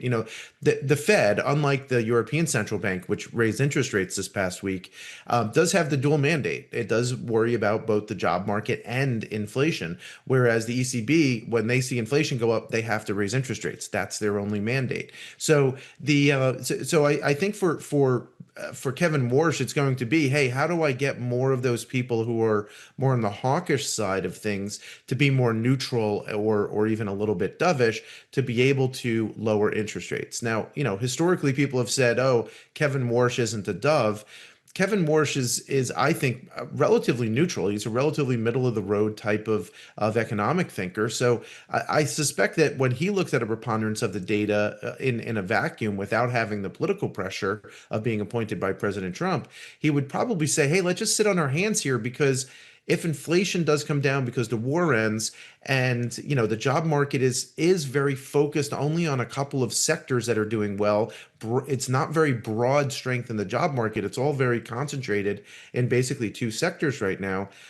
Maybe we do a little bit of nothing here until we get some clarity on both the inflation and the jobs front. I want to go back to something you just said, which is I think there's this perception of who Kevin Warsh is, and we really haven't gotten a whole lot of concrete information from him in recent weeks about sort of his perspective on the economy and the Federal Reserve. Yes, there's kind of corpus of work that he's done when he's at the Hoover Institution as a private investor, but during his testimony, he really didn't get into great detail about sort of what he would prioritize, the path that he would intend to take at the Fed. Bearing that in mind, how critical is that first press conference going to be? What are you going to be listening for to kind of get a sense of the direction of a Kevin Warsh Fed? Yeah, so I think there's going to be two pieces that he's going to have to express. One is the overall committee, right? Because the chair has to speak for the whole committee, and then secondly, he will say, look, my personal view might be. I suspect that we'll hear that in some kind of speech or statement afterward. Keep in mind, Kevin Warsh really wants less communication out of the Federal Reserve rather than more.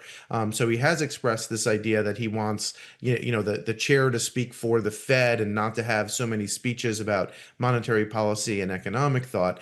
I think in a way the cat's out of the bag in that regard. The market certainly wants more, and keeping a lid, certainly on the presidents of the regional Fed banks is going to be exceptionally difficult for Kevin Warsh to do. But that being said, we'll have to hear what he says on Wednesday, because there was a doubt, like you had in your lead-in.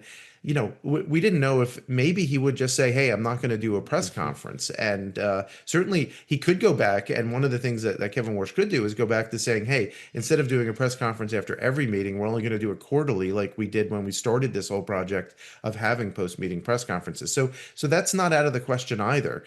We will get the summary of economic projections at this meeting. So maybe he'll give us a hint as to which dot is his on the dot plot, or he might not even post a dot, right? He doesn't have to. There actually is precedent for some members of the Federal Reserve not actually presenting where they think interest rates are going to be at the end of this year and the next couple of years. Ira, before we let you go, reliable sources, somewhat reliable sources, and by that I mean David Gura, tells me that you are a fanatical soccer fan. And I do see some things behind you that might indicate that. Listen, the World Cup has started. It's a little bit controversial for a lot of reasons. One of them is that, FIFA took over the ticketing system for the first time, and there's a lot of these games that so far have unsold seats. How are you looking at this World Cup? Do you think eventually people will get on board and those will get filled? And anything you see that you love or that really worries you? Are you asking if he's going? Maybe that's the question. Well, okay. Are you going?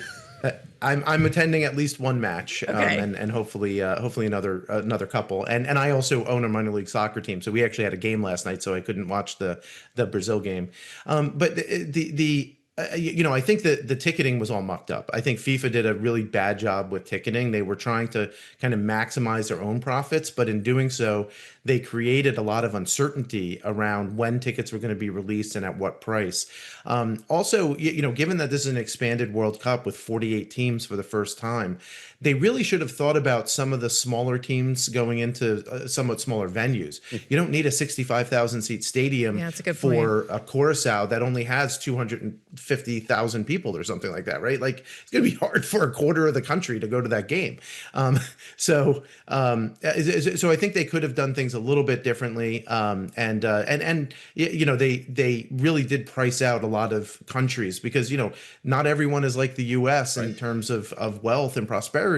So you have a lot of people from countries in Africa and Asia in particular who just can't afford to attend some of these games. Now, some will, and I think the atmosphere so far have been really good. But at the same time, I think it could have been even better if they just thought about it a little bit more. Ira, great to speak with you about soccer and the Fed. Appreciate So that. we Ira want invites to your minor league games. So we'll We'll email you those. separately about Absolutely. that. Thank you so much for joining us. We're going to have special coverage this Wednesday. Bloomberg Surveillance, the Fed decides, 1:30 p.m. on Bloomberg Television, Radio, and the Bloomberg Business app. All right, coming up, the battle over bacon. New York Times columnist Nick Kristkof talks about pigs, China, and U.S. legislation. That's next.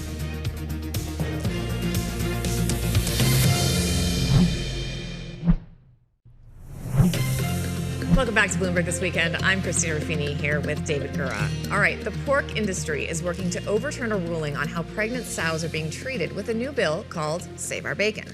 More notably, one of the key companies pushing for the Save the Bacon Act is the Chinese WH Group, who owns major pork seller Smithfield Farms. That's right. We spoke with New York Times opinion columnist Nick Kristkof about the Chinese influence in American policy, as well as his beloved family pig, Brunhilde. When I was a teenager, we raised hogs here on the farm, and this was a traditional farm, so the hogs wandered outside. And I write about Brunhilde because I think that there's this perception of livestock as these commodities. They're these kind of units. And in fact, when you get to know them, they're individuals. And Brunhilde, Brunhilde had a stronger personality than almost any people I can think of. And she was ornery. She was not a lovable pig, but she was so strong-willed. She was a devoted mom. She kept wandering off in pursuit of creeks, and I'd have to go chase after her. And we would, she was very volatile. She was always talking and squealing, and I'd be yelling at her, and she'd be yelling back at me. But, what a personality. But the debate here is about these birthing crates that basically keep pigs in a pen to the point where they can't get up and turn around while they have babies that are caring for them. And it's interesting to me, this has been a debate for decades. I remember when I was studying abroad in England in 2005, believe it or not, I watched a play on this issue because the EU regulations were coming in and British pig farmers were upset about this then. There's been a lot of efforts to try to stop this process. Talk to us about what these crates are, what they mean for just, people have called them torturous, what they're like, and the legislation that has been put in place in the U.S. here to try to stop their use. So there are two kind of crates. So one is for actual birthing and when the piglets are very young. And there's a little more of an argument for that to prevent the sow from squashing her pigs. But I think there's really no argument whatsoever for what are called gestation crates, which are used when the sow, when the female pig is pregnant. And these are these tiny little crates where, as you say, she can't even turn around, never sees the sun, never sets foot on the ground. This, imagine your golden retriever in a context like that. And when voters are asked, they think this is a terrible idea. And voters in both Massachusetts and in California, by huge majorities, passed ballot measures that would ban the sale of pork that was raised in this way. And so that sets up the confrontation that we're now talking about. This is this lingering issue. You have polling that shows 84% of Americans consider this process unacceptable. Legislation starts to get passed. And then, as you write, the pork industry squealed and enter the Save Our Bacon bill. So what does the Save Our Bacon bill do, and who is backing it? So the Save Our Bacon bill would essentially overturn these laws in Massachusetts and in California. And, there are no doubt will be other laws similar to that passed in other states. So it would ban a state from barring the sale of pork raised in other states by these, using gestation crates. And the pork industry argues that one state doesn't have the right to tell other states how to raise their pigs. It also says that this would make pork more expensive, which actually I think is true. I mean, the way pigs are raised right now, it really is incredibly efficient. The pork industry has done an amazing job holding down pork prices, but at a real cost for pigs and for humans. And so this has come down partly because voters really don't like the idea of pigs in gestation crates. So the pork industry and its supporters sneaked the Save Our Bacon Act into the agriculture bill this year, which is a kind of must-pass legislation. And it passed the House that way. So it's in the House version of the agriculture bill. and now going to the Senate. And there's now a big fight in the Senate about whether to include that Savor-Bacon Act in the Senate Ag Bill, or then ultimately in the conference committee that'll decide what happens. But there's another issue here, and that is that Smithfield Farms is owned by a Chinese corporation now, and this is one of the big groups trying to push this bill through Congress. What is the concern here? What is the bigger story about foreign influence through corporations impacting legislation in Congress? So I think this point has particularly resonated with conservatives, and it's been striking, Christina, that this is an issue where liberals and conservatives have really come together, both on the humanity of dealing with pigs this way, but also on some of these larger structural issues like this one. And I think the basic feeling is, why should we be privileging a major Chinese company that started as a state-owned company and still has somewhat unclear, murky ties to the Chinese state? Why should we privilege that enormous behemoth over the voters in the U.S. in terms of restrictions? And it was also a big debate when this Chinese company then acquired Smithfield some years ago. But I think now it just comes down to, why privilege this Chinese company over the voters in the U.S.? Is there concern that if this Save Our Bacon Act passes, that you could see more of these foreign-owned conglomerates trying to do something similar? So, I think that foreign companies... Or is that already happening? I guess that's already happening. Yeah. Everybody is always lobbying for advantage, and that goes for foreign companies and for American companies. But I do think that this is a particularly clear confrontation between the will of voters and the profits for a major overseas company, especially one that has ties to the Chinese state. That's pretty unusual.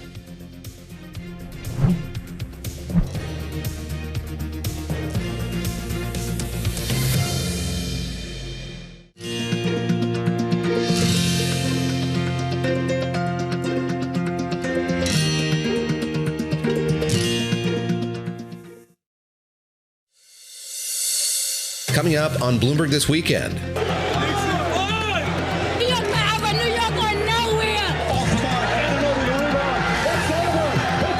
That is what the end of a 53-year drought sounds like. The New York Knicks are NBA champions after another comeback against the San Antonio Spurs. The city filled with tears, cheers, and a lot of blue and orange this morning. Plus, President Trump says an Iran deal will be signed today, but Tehran says it's still looking at the text. We're live in France ahead of the G7 summit. That meeting starting after fight night at the White House. This is prime time for the UFC, along with insiders, political insiders. This is a difficult ticket to get, especially if you want to sit under the claw. A report from The Claw on the South Lawn ahead of a UFC cage match on the president's birthday.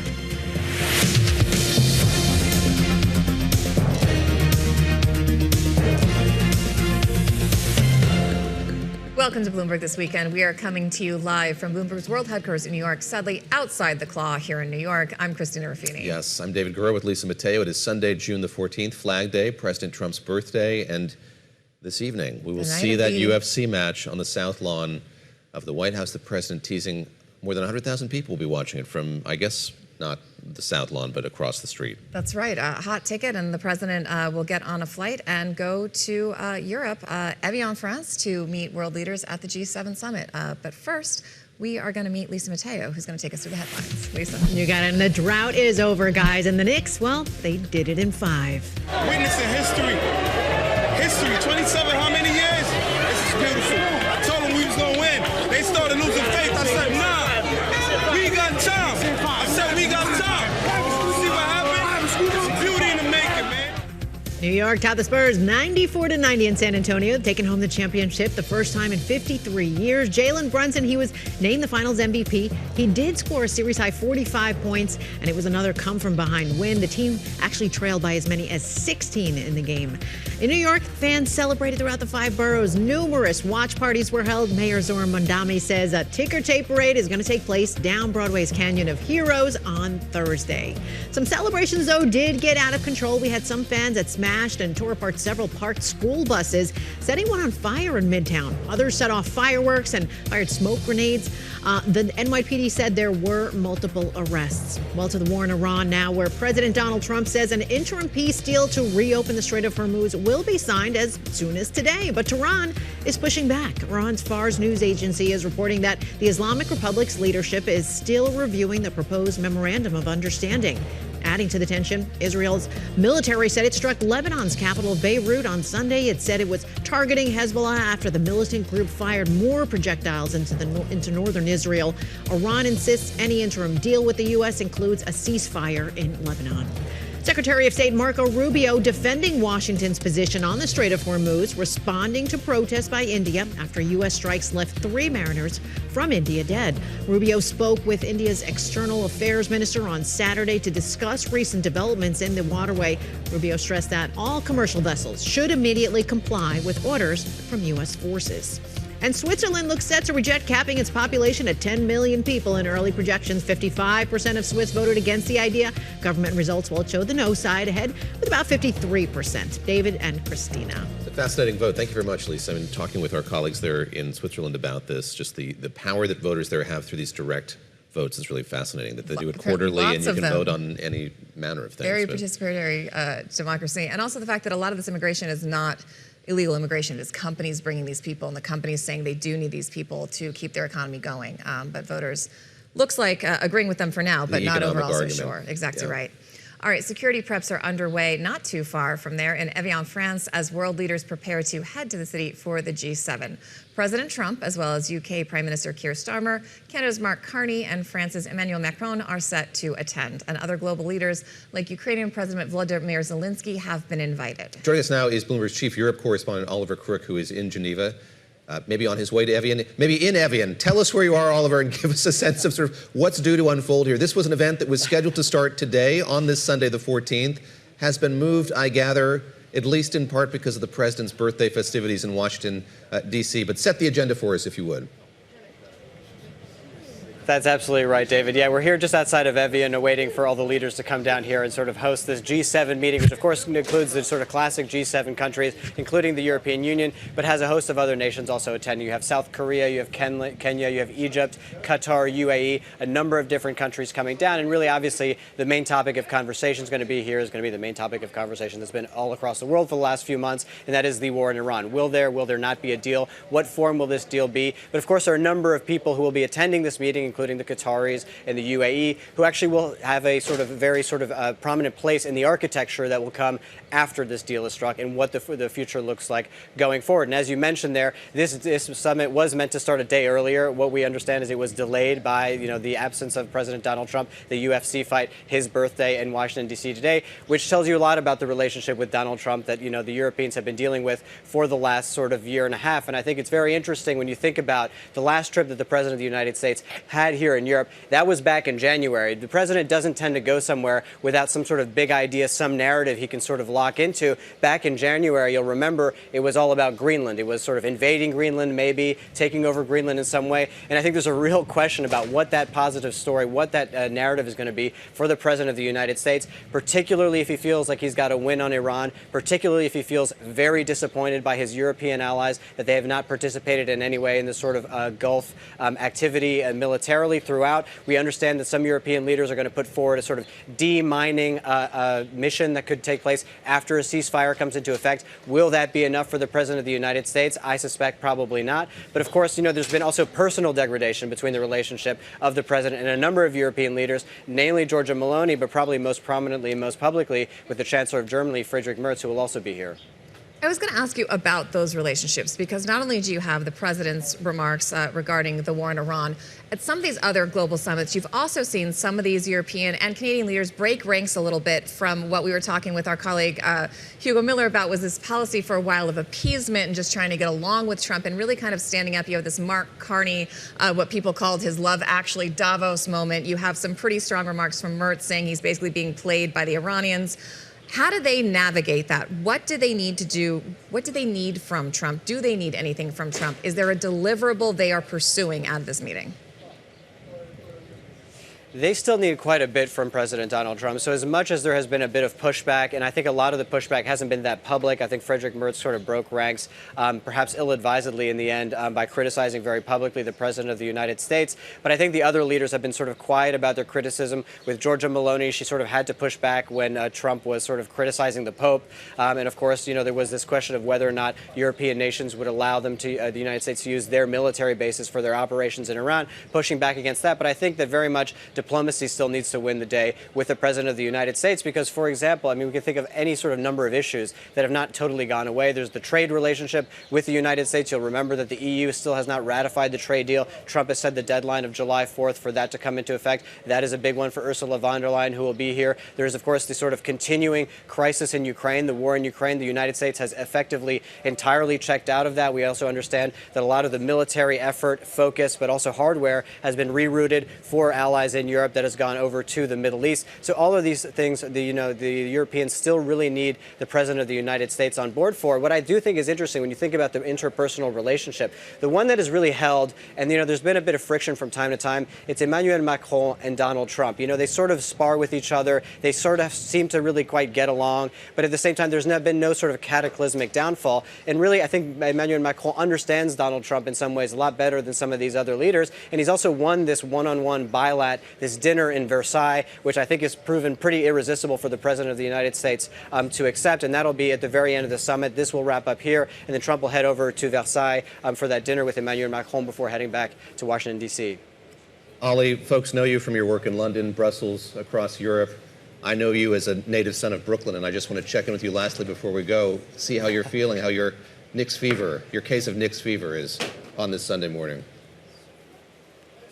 Yeah, absolutely. I mean, listen, I even tried to get it. I wrote the Brussels newsletter a little bit earlier in the week. I tried to get the Knicks some highlight in there, that comeback that they had, that 29-point comeback. Unfortunately, the editors had the good taste and the wisdom to axe that from it. But we're all very pleased here as New Yorkers and really across the world. Dubious move by your editors. That's enough, you two. All right, Oliver Crook, thank you very much. We'll count on your coverage over the course of the week again from Evian in France. All right, joining us now is Democratic Congressman Johnny Olszewski. Johnny O, as David Gura likes to call you, and is apparently an acceptable thing and news anchors are allowed to call an elected representative. He serves on the Foreign Affairs and Small Business Committees. Sir, thank you for joining us. I just want to ask you, I'm hoping you're getting more information than we are about what is in this MOU. Are you getting any more information, and could you share any of it with us this morning? Well, good morning, and Johnny O is always welcomed, both for you all and my constituents. But, this morning I have to report, I'm sorry to say that I don't have more information than what's being publicly reported. And as a member of Congress, as a member of the Foreign Affairs Committee, I'm actually getting very little information about the MOU. I've seen nothing. I've heard nothing from the administration or from my Republican colleagues as to what it might actually include. This is now the 40th time, though, the president has announced a deal or a deal for a deal. So you can color me skeptical that we might actually get this done. I'm really worried when I see that Iran is questioning whether or not the deal is finalized or when they're going to sign it. So unfortunately, I don't have any information I can share that's not already been publicly reported by you and others. We see the president upset with comparisons to the JCPOA. I want to look at the other side of that coin, and I wonder if you as a Democratic congressman are at all cheered by the fact that what might be agreed to here is something that at least in broad strokes resembles that deal that was put in place by the Obama administration. Absolutely. Look, the JCPOA was not perfect, but it certainly put constraints on the Iranian nuclear program. And it would be a really big shame to go through all of this process of having prices up at the gas station, the grocery store, having lost service members, and having spent tens of billions of dollars to not have something as good, if not stronger, than what we already had with the JCPOA. We got to remember that President Trump came in, tore up that agreement, which actually accelerated the nuclear program in Iran that led to this moment. So I obviously want to see a deal. I don't want to see Iran become a nuclear capable country. And so obviously whatever deal we do have has to have constraints around those nuclear ambitions. The president is heading after this spectacle. Well, 80th birthday party. 80th birthday party, cage match on the South Lawn. He will then head to the G7 in Evian. It's a tense time with European leaders, and this comes on some reports, especially in the New York Times, about the U.S. pulling assets out of Europe. The Times is reporting this includes, in addition to those troop movements that we've heard coming out of Germany, they're reducing F-16, F-15E fighters, maritime reconnaissance aircrafts, and missile-launching submarines from the region. Do we know why that's happening, and are you concerned about U.S. pulling out of European security, or is the president right and Europe should be doing more to protect itself? I think both things can be true at the same time. Europe and other countries around the world obviously should be investing more in their national defense, and I see a lot of our allies are doing exactly that. So I think in light of that, we should be strengthening our resolve with our partners. We have to remember that in 9/11 was the only time the mutual aid defense clause of NATO was invoked, and those allies came to our defense and aid when we were in our biggest moment of need. So I actually think that we should continue to push these allies to invest more in their defense spending and their capabilities, but that should not come at the expense of our partnership and being a presence alongside those allies. Can I ask you a kind of off-the-wall question here? I know you represent the 2nd District, and that includes Baltimore County, part of Baltimore City, and we've talked so much about the Strait of Hormuz and the difficulties that that's placed on global shipping. I know Baltimore to be a massive port in this country, and I'm wondering what you're hearing from your constituents just about the ripple effects of that prolonged closure that we've seen over the last 100-plus days, how that's affecting business in your neck of the woods. Yeah, look, the Port of Baltimore has had record years, and I'm proud to represent the Baltimore area. Fortunately, we have not seen significant impacts in terms of that kind of maritime traffic. But what I can say is my constituents, like Americans across this country, are being absolutely crushed at the pump. They're seeing increases at the grocery store through things like fertilizer. They know that we've spent tens of billions of dollars. You know, Congress and my Republican colleagues couldn't find a way to fund the healthcare tax credits, but we could spend tens of billions of dollars with no problem for a war. We have billions of dollars for bombs. We have nothing for basics. And I think my constituents are frustrated that they see this war being exercised. We're not seeing a conclusion to it. It's as unpopular as both the Iraq War and the Vietnam War. And as that's happening, you mentioned the UFC fight. I mean, this is one of many instances where President Trump has actually enriched himself over $4 billion, including buying oil companies when the stocks were dropping over a war that he controls, basically. And he can sort of set the terms of when his stock portfolio goes up. And I think that that's frustrating for people who are struggling to pay their bills. When you look at what the president says he's trying to get done quite quickly, you know, he wants a soundbite today signaling from Tehran that that's not going to happen, but it could happen in the next couple of days. Although our colleague Josh Wingrove just talked to us from a very, very empty venue in Geneva, so not clear if this is happening on the ground. Could be a virtual signing, we don't know. But one of the things the president said in his Truth Social message was the strait will be immediately open following this. I want to get your take on that, because one of the things we've been talking a lot about here is being nominally open and functionally open are two separate things, and whether or not these shipping companies, these maritime officers and crews are going to be willing to take the risk to go back into this strait, given the unsureness and durability of this agreement, especially that it's got a second tranche and a whole second thing to be worked out 30, 60 days from now. Yeah, I think that's a very real concern that you raised there, and I don't want to speak for private business as to what decisions they'll make, what business decisions they will or won't make. Obviously, we want to see that traffic reopened, but this agreement is just getting us back to a place where the strait was open prior to the war. And if the agreement actually holds, we still have a long way to go in terms of conversations around sanctions, conversations around the Iranian nuclear program.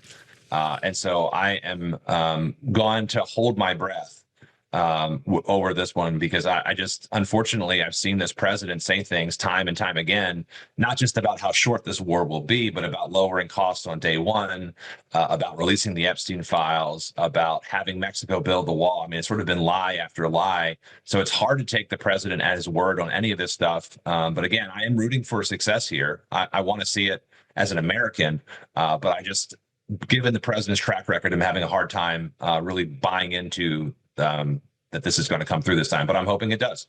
Got about a minute left. We're nearing the end of the Supreme Court term. About 20 other opinions we're waiting on here. You've put forward the Robe Act, suggesting there should be term limits on the justices. We heard Pete Buttigieg, former secretary, talking about that this week as well. Is it gathering steam as you see it, the movement to place those limits on these justices? Absolutely. And I welcome Secretary Buttigieg's support. I know Governor Beshear recently came out in favor of our proposal. And so we're really seeing not just national figures, but this is something overwhelmingly supported by Americans of all political variety. Over 75% of Democrats, Republicans, and independents support these term limits for justices. We're seeing these rulings that are undoing decades of precedents, while there are incredibly awful ethical lapses by our justices. I don't think our founders envisioned justices serving 25, 30 years. It was actually much less. Yes. And so this is a common sense reform I hope we all can get behind. Congressman, thank you very much. Johnny Olszewski joining us. Johnny O, as he's known again, David. to his friends, constituents, and news anchors. Thank you for your time. And the cage, as we've been talking about, set outside the White House. Our colleague Joe Matthew took a tour under the claw ahead of tonight's mixed martial arts event that is straight ahead. Bloomberg This Weekend on Bloomberg Television and Bloomberg Radio. Thank you for joining us live on Bloomberg This Weekend. I'm Lisa Mateo. Let's update you on today's top story. Chevron CEO Mike Wirtz says the company is open to expanding its Middle East footprint despite the ongoing war in Iran. The risks are very clear, and there's some risks that I think people would view differently today. But the terms are also better than they've historically been. The Middle East has been a tough place to get a good return on your investment. And countries there have been willing to engage in negotiations that offer what we view as a fairer balance of returns for investors. That was CEO Mike Wirtz speaking during Bloomberg's Energy Security Exchange briefing in Houston. Well, Amazon CEO may be to blame for the Trump administration's decision to stop all foreign use of Anthropic's most advanced AI models. Sources tell the Wall Street Journal Andy Jassy told officials, including Treasury Secretary Scott Bessent, that researchers at Amazon had used a series of prompts to get Anthropic's Fable 5 model to give them information that could be used to aid cyber attacks and was supposed to be off limits. Security researchers tested Amazon's claims. The celebration of the Trooping of the Colour took place in London yesterday to honor King Charles III's official birthday. Thousands lined the streets in central London to get a glimpse of the royal family. The parade was attended by Catherine, Princess of Wales, along with her children, Prince George, Princess Charlotte, and Prince Louis. David and Christina. Lisa, thank you very much. Appreciate that. Well, a federal judge has cleared the way for tonight's cage match on the South Lawn of the White House. The pugilistic spectacle called UFC Freedom 250 promises to be unlike any other event this or any White House has hosted in the past. From a weigh-in at the Lincoln Memorial to motorcycles jumping an octagon on the South Lawn, the event also happens to be taking place on the president's 80th birthday. Balance of Power co-host Joe Matthew got a preview. The claw is impressive in size and scale. We've been watching it go up from different vantage points around Washington, D.C. Some have compared it to look like an alien spacecraft that landed on the South Lawn. The rigging is enormous with the lighting and the cover for the stage. 600 tons, 92 feet tall. Well, they have some of the greatest champions in the world. They'll have 100,000 people down by the ellipse with screens. And it's all free. It's going to be great. It's all free for the people who will be seated here on the South Lawn and many more on the ellipse, but far from free for TKO Holdings, the parent company of the UFC and WWE, of which Donald Trump, by the way, is a recent shareholder. They laid out reportedly $60 million to pay for all of this, about half of which is covered by sponsorships, leaving the company with a $30 million loss. Worth it, in their view, to get on Paramount Plus, in living rooms around the country, and mainstream a sport like this on the South Lawn of the White House. Yeah, I'll be there, but I'm not thrilled about it. It doesn't seem like a wise idea. Indeed, Joe Rogan will be here along with anyone close to this sport. This is prime time for the UFC, along with insiders, political insiders. This is a difficult ticket to get, especially if you want to sit under the claw. Not to mention the 1,000 or so members of the military who have been invited on Sunday night to populate these seats as well. The big question we have is, what will they be using for a locker room inside the White House? And will the administration make good on initial plans to have the fighters exit from the Oval Office? This is not a normal environment for these fighters to be outdoors in the elements. And we do have a heat wave here in Washington and severe weather in the forecast, potentially setting this up to be the biggest lightning rod in Washington. I've seen the aerial shot of the White House plant these days, and it is this thing, it is the construction, it is the demolition. Yeah. You were walking around. What is it like to be there amidst all of this, Joe? it's kind of like being in the middle of a World's Fair that's coming together, because if you add the Ellipse and the National Mall, where they're going to have a massive Ferris wheel, and there's staging for the weigh-in, of course, still at the Lincoln Memorial, and they're expecting as many as 80,000 people on the Ellipse. So huge screens are up there to watch the fight on top of it. And all this comes together to celebrate America's 250th birthday. This is just one of those nights that, by the way, just happens to coincide with the president's 80th birthday. He's a big fan of the fights, and this is what he wanted to see. I am curious, like, where the fighters are, if they're going to emerge from the Oval Office. At one point, they were behind the desk with the president to promote this whole thing. They're looking for a Super Bowl level event here, and all of it will have the backdrop of the White House. And for a lot of people, this is really violent stuff, guys. This isn't exactly like having a stickball game on the South Lawn. So the optics are going to be pretty wild. I also want to ask, I got eviscerated on Twitter when this was first announced and they first started sending out the photos of this large structure going up, saying who is paying for this? It was a rhetorical question, but irony is lost on the internet. I got pushback with people saying UFC is covering the expenses, but UFC cannot possibly be paying for all the extraordinary extra expenses. I'm thinking security, I'm thinking traffic, I'm thinking crowd control. Who is footing the bill for all of that, and do we have any idea how much that's costing? It's not cheap. And yes, the company that owns the UFC, as well as World Wrestling Entertainment, it's called TKO Group, run by Ari Emanuel. And by the way, just a couple of weeks ago, Donald Trump bought $50,000 worth of stock in TKO. Interesting. They dropped $60 million of their own money, and there are sponsors here. It says crypto.com all over the place if you walk underneath the canopy, and there are other sponsors as well. 30 million of which was reportedly covered by the sponsors. That means there's a $30 million loss for that company. Now, you guys understand the prospect of earned media. And imagine, they've got a deal now with Paramount Skydance. This is going to be streamed on Paramount Plus. This is promotion that you simply cannot buy. They decided that it was worth it to them, and they have been paying a fortune not only to have this built, shipped over across the ocean and set up on the South Lawn, but they are paying for pretty much all of the accommodations, and they even control the credentialing tonight. Ms. Ruffini will appreciate, or not, the fact that the White House press corps is not invited. You have to get a credential through the UFC if you want to be on the White House grounds later. That is kind of insane to me, especially since people have hard passes and free access to the White House. Yeah. Not welcome. Only the pool will be allowed to be there. The president, I gather, has mused about maybe keeping this structure on the South Lawn going forward. Speak to that if you would. Yes, he's re-envisioning what the White House footprint is going to look like, Joe. We think of what's been on the South Lawn in the past. Picnics for members of Congress and their families, for instance. Easter egg roll. This is a radical reimagining of what the White House could be. Not to mention the departure point for the president. He wanted a helipad out there. That's where the helicopter comes to pick him up.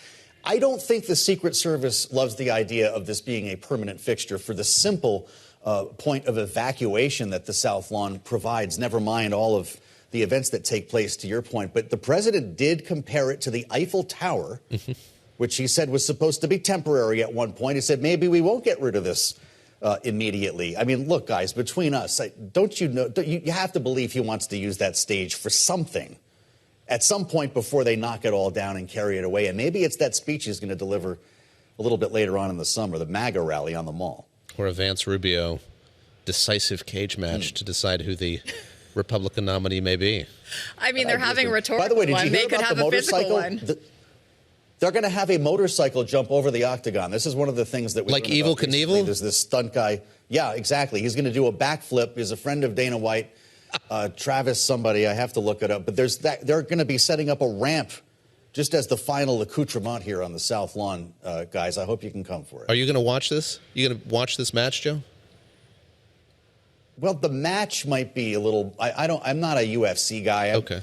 I'm a baby. I don't have the stomach for this, but I do have to see what the optics are like. I want to see the production values. I want to see how the fighters come out. How does this all work? Who's going to attend? Because not everybody wants to be photographed out there. Those could be tough optics come Monday morning.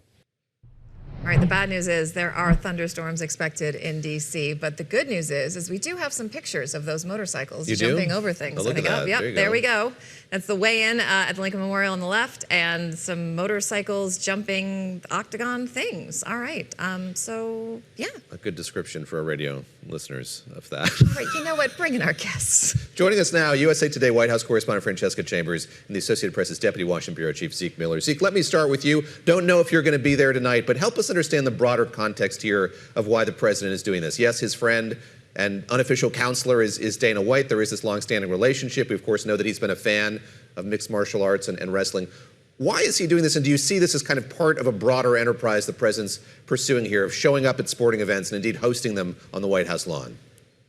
You know, the president loves nothing more than hosting things. It's one of the reasons why he's building that big ballroom just to the side of this club. But I think what's important about this event and to recognize about UFC and President Trump is that for him, UFC was really one of the few, large-scale institutions that opened its doors to him when he was in the political wilderness after the events of January 6, 2021, after the insurrection at the Capitol, after he left office. Most of the Republican Party was projecting him.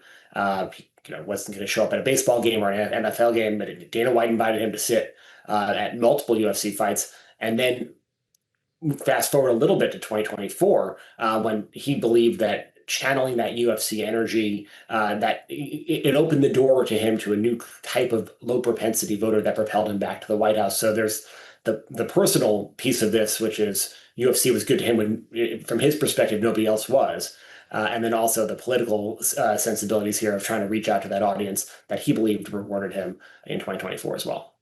Francesca, we heard our colleague Joe Matthews saying that the press is not invited unless you're in the pool. I'm wondering if our colleague, who I know Zeke, as well, Eben Vucci, stills photographer, big MMA fan, has managed to get himself in the rotation tonight. I'll have to find out after the photos post who's on the byline.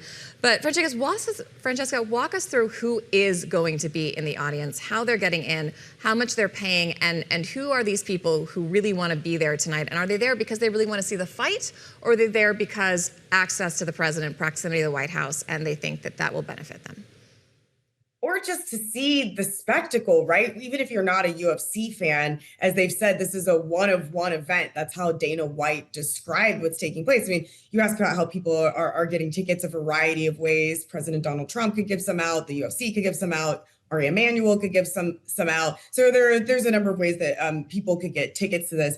I did want to pick up on something that Zeke was saying, and I think he's making a really smart point here about how this all came together. You have to remember that Dana White spoke at the RNC in 2016 and then again in 2024. So this isn't just something that came together last minute. They have said that they started talking about this immediately after the 2024 election. So this was over, roughly a year and a half. We've seen the president go to UFC fights since then. His communications director, Stephen Chung, used to be the spokesperson for the UFC. And I think that's a really important point because it tells you a lot about the communication style of this White House and what they've really been leaning into, which is the idea of this fight, as well as the idea of spectacle. I mean, in their statement on this, the White House said it's going to be one of the most entertaining nights in American history. At the point in which the White House is saying spectacle and entertaining in their statement, I mean, they're telling you what to expect. That's an interesting point, Francesca. I didn't know that either, and that does explain a little bit some of the rhetoric we saw coming out of Stephen Chung, especially when they were announcing that second round of Iran nuclear negations, where he was throwing F-bombs at people over Twitter from his official. Known for his kind of pugilistic tweets and statements. That is fascinating. You guys are going to stay with us. We're going to come back and talk a bit more about foreign policy here in just a moment. Of course, President Trump, after this cage match, traveling to the G7. Very curious just of how he sees that in complement with this birthday that he's celebrating today. Yes, there's the cage match, Christina, but there's also, of course, his hope that he gets a signed deal. I could see him envisioning that as a kind of present or I think so too. Marker of his birthday. And he's also fighting battles, not physical ones, on a couple fronts, and we'll have to see the resolution for those that, again, to your point, I think the president is hoping can come through in the next couple of days. So stick with us. Our panel will be back in just a second after this break. You're watching Bloomberg This Weekend.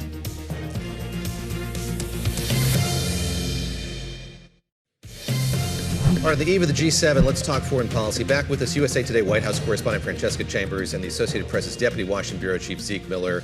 Francesca, let me start with you. You had an opportunity to talk to Vice President J.D. Vance recently. Robert Costa of CBS News did as well. And something that came up in their conversation, perhaps came up in yours as well, is the relationship that the U.S. has with Israel right now, and particularly the relationship between President Trump and Prime Minister Netanyahu. Let's take a little listen to what the Vice President had to say about the state of that relationship.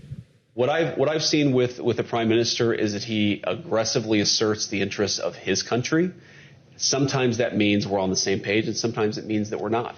And I think that our job as an administration, and certainly what the President has done, has been very clear about what is in our best interest. We have to fundamentally be focused on what is in the United States' best interest. So they've been a great partner in a lot of ways, but we also have to focus on what is in America's best interest. And where that diverges, we unfortunately, for the Israelis, have to choose the side of the American people, which we always do.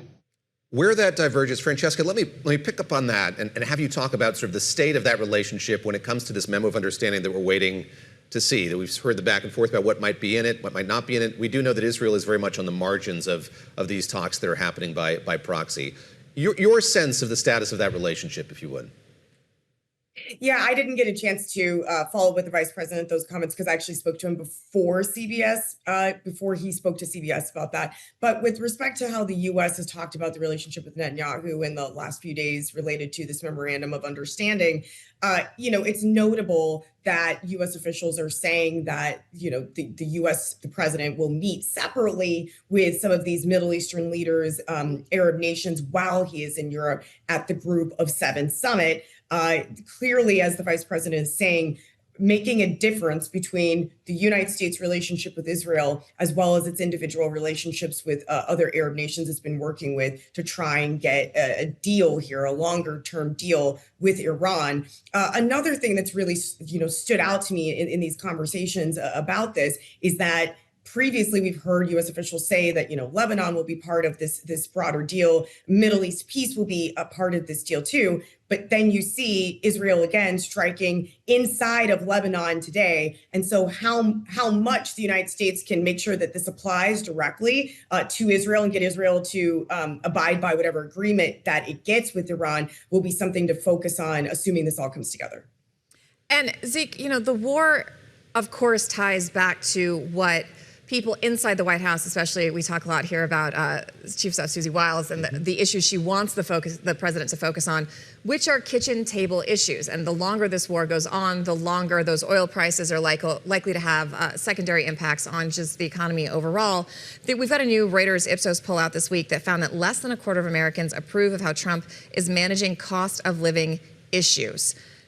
It seems like a long time and also no time at all until the midterms. Does the president, if this deal is signed and the Strait, let's say, opens functionally within the next week, do you think that gives the president enough time to turn this around until the midterms? Or realistically, is that a very contracted timeline to see the impact of any deal that's reached in the next couple of weeks? It's certainly helpful for him politically if he were to reach some sort of agreement. This war has become a bit of a political albatross. Undercutting so much of what he sold to voters in 2024 when he sent him back to the White House, not starting more foreign wars, focusing on those kitchen table issues, on the economy. And we're seeing inflation where it is. We're seeing sort of overall concerns about the macroeconomic environment, of the secondary effects of the closing of the Strait of Hormuz. So all of that would be beneficial to the president. The question is, timing-wise, how quickly do people feel the difference? Has this been one of those moments that, it's not about the facts of the matter for voters. It's sort of the emotional resonance for voters of the president who they feel maybe if they feel betrayed right now by the president, that prices are up, that there's a war that the president sort of instigated in the Middle East. They're not necessarily going to forget that, even if prices do come down between now and November. That said, if voters are just purely looking at the dollars and cents at the grocery store or at the gasoline pump, and those prices do come down significantly enough, the president can take some credit for that. So a little bit depends on just how the nature of the sort of pain that voters are and frustration voters are having with the president. Is it just economic, or is this broader loss of confidence and the sense of potentially betrayal that the president sold them one thing and did another when he was in office. That's a lot harder thing for a president to overcome in such a short amount of time. Francesca, last question to you, just about your conversation again with the vice president. We talk a lot about sort of who has the president's ear, particularly when it comes to negotiations with Iran. Of course, Steve Witkoff and Jared Kushner have been running point on this from time to time. We saw J.D. Vance go to Islamabad, of course. I wonder what insight you gleaned from him just about that and his level of influence more broadly. I'll quote a little bit from what he said to you in your interview. He said, if this diplomacy ultimately falls apart, then the president has further tools at his disposal. But so long as we keep this thing anchored to the core mission, prevent Iran from having a nuclear weapon, it's not going to become a quagmire. Your sense, coming out of that interview, of the role that he is playing here in this kind of broader group of advisors the president has today? Well, and then the president said in the Oval Office on Thursday, when I was in the Oval Office with the president, that he intended for Vice President J.D. Vance to be the one who goes to the signing. Now, we're not clear if that will end up being the case, who actually will be at this signing if it comes together. But that does show that he is, relying on the vice president to be a key player in these negotiations and these discussions, not just that he was before, that he currently is. And so the vice president's comments to me then indicate that this is something that, the administration considers to be its position, because he's someone who would know. Whether or not it becomes a quote unquote quagmire, though, as he said, right? I mean, we don't know how long between the memorandum of understanding and when an actual deal would come together. The deal itself would be where they're discussing this enriched uranium and how you actually get it out of Iran, and a longer term peace for the Middle East, as they're saying, would be part of this agreement as well. So there's so many other issues that would still need to be negotiated. And of course, this is all set against the backdrop of the vice president himself as a potential 2028 presidential candidate. So he certainly has a lot to lose if this doesn't go his way. All right, Francesca Chambers of USA Today and Zeke Miller of the Associated Press, thank you both for joining us on a Sunday. We appreciate you. Great to talk to you. There is no shortage of great novels about business. Just last year, Drayton and Mackenzie by Alexander Starritt was 2025 Bloomberg Book of the Year. The author describes it as an optimistic story about two high-achieving friends who start a clean energy company together. All right, it got good reviews, but Starritt was surprised by some critics who called it, quote, a scathing critique of late-stage capitalism and a nuanced satire on the contemporary financial world. He says that wasn't the point. In a New Weekend essay, he argues that culture and commerce are talking past each other, and there are many people primed to see capitalists as the bad guys. We asked him why. When you look at novels and when you look at how business people and capitalism is portrayed, it's very seldom the hero of the story. Why do you think it lends itself to being the antagonist or the villain in a lot of art, but especially in novel or in written form? Yeah. Well, I mean, it's changed a lot. In the 19th century, the kind of heyday of the business novel, you had people like Dickens writing a book about succession problems in a shipping firm, or Balzac in The Human Comedy, who wrote a lot about the paper industry. And I think this sort of axiomatic antagonism or suspicion towards business is a relatively recent phenomenon. And I think it's something that Thomas Piketty, the economist, describes well. He talks about the divide between what he calls the merchant right and the Brahmin left in our elite politics. And I think since the 1970s, that's very attestable, that there's been that sort of cultural divide among our elites. I think there are also some kind of more contingent reasons why literary fiction is so antithetical to business. One of which is that most writers hate having a job and have never really had one. And when I was writing this book, I thought I was trying to write about what's important in people's lives. And I was looking at the lives of the people around me, and I thought, so much of it is work, so much of our sense of identity comes from what we do all day. And that's so rarely reflected in the novel. You can read Alexander's piece at Bloomberg.com and check out Bloomberg's On Books newsletter on the website as well. I'm very excited for that. All right, up next, the luxury gift guide to Father's Day. If you're in the market for some fun gifts, including a very controversial pepper mill, well, we've got you covered. Stick around. You can take us with you no matter where you go. You can watch us on Bloomberg Television, listen on Bloomberg Radio, stream the show live on the Bloomberg Business app or at Bloomberg.com. Wherever you are, we're there too. It's Bloomberg This Weekend. Potentially with a pepper mill. Yeah, maybe. We'll be right back. Stick with us. It's worth watching.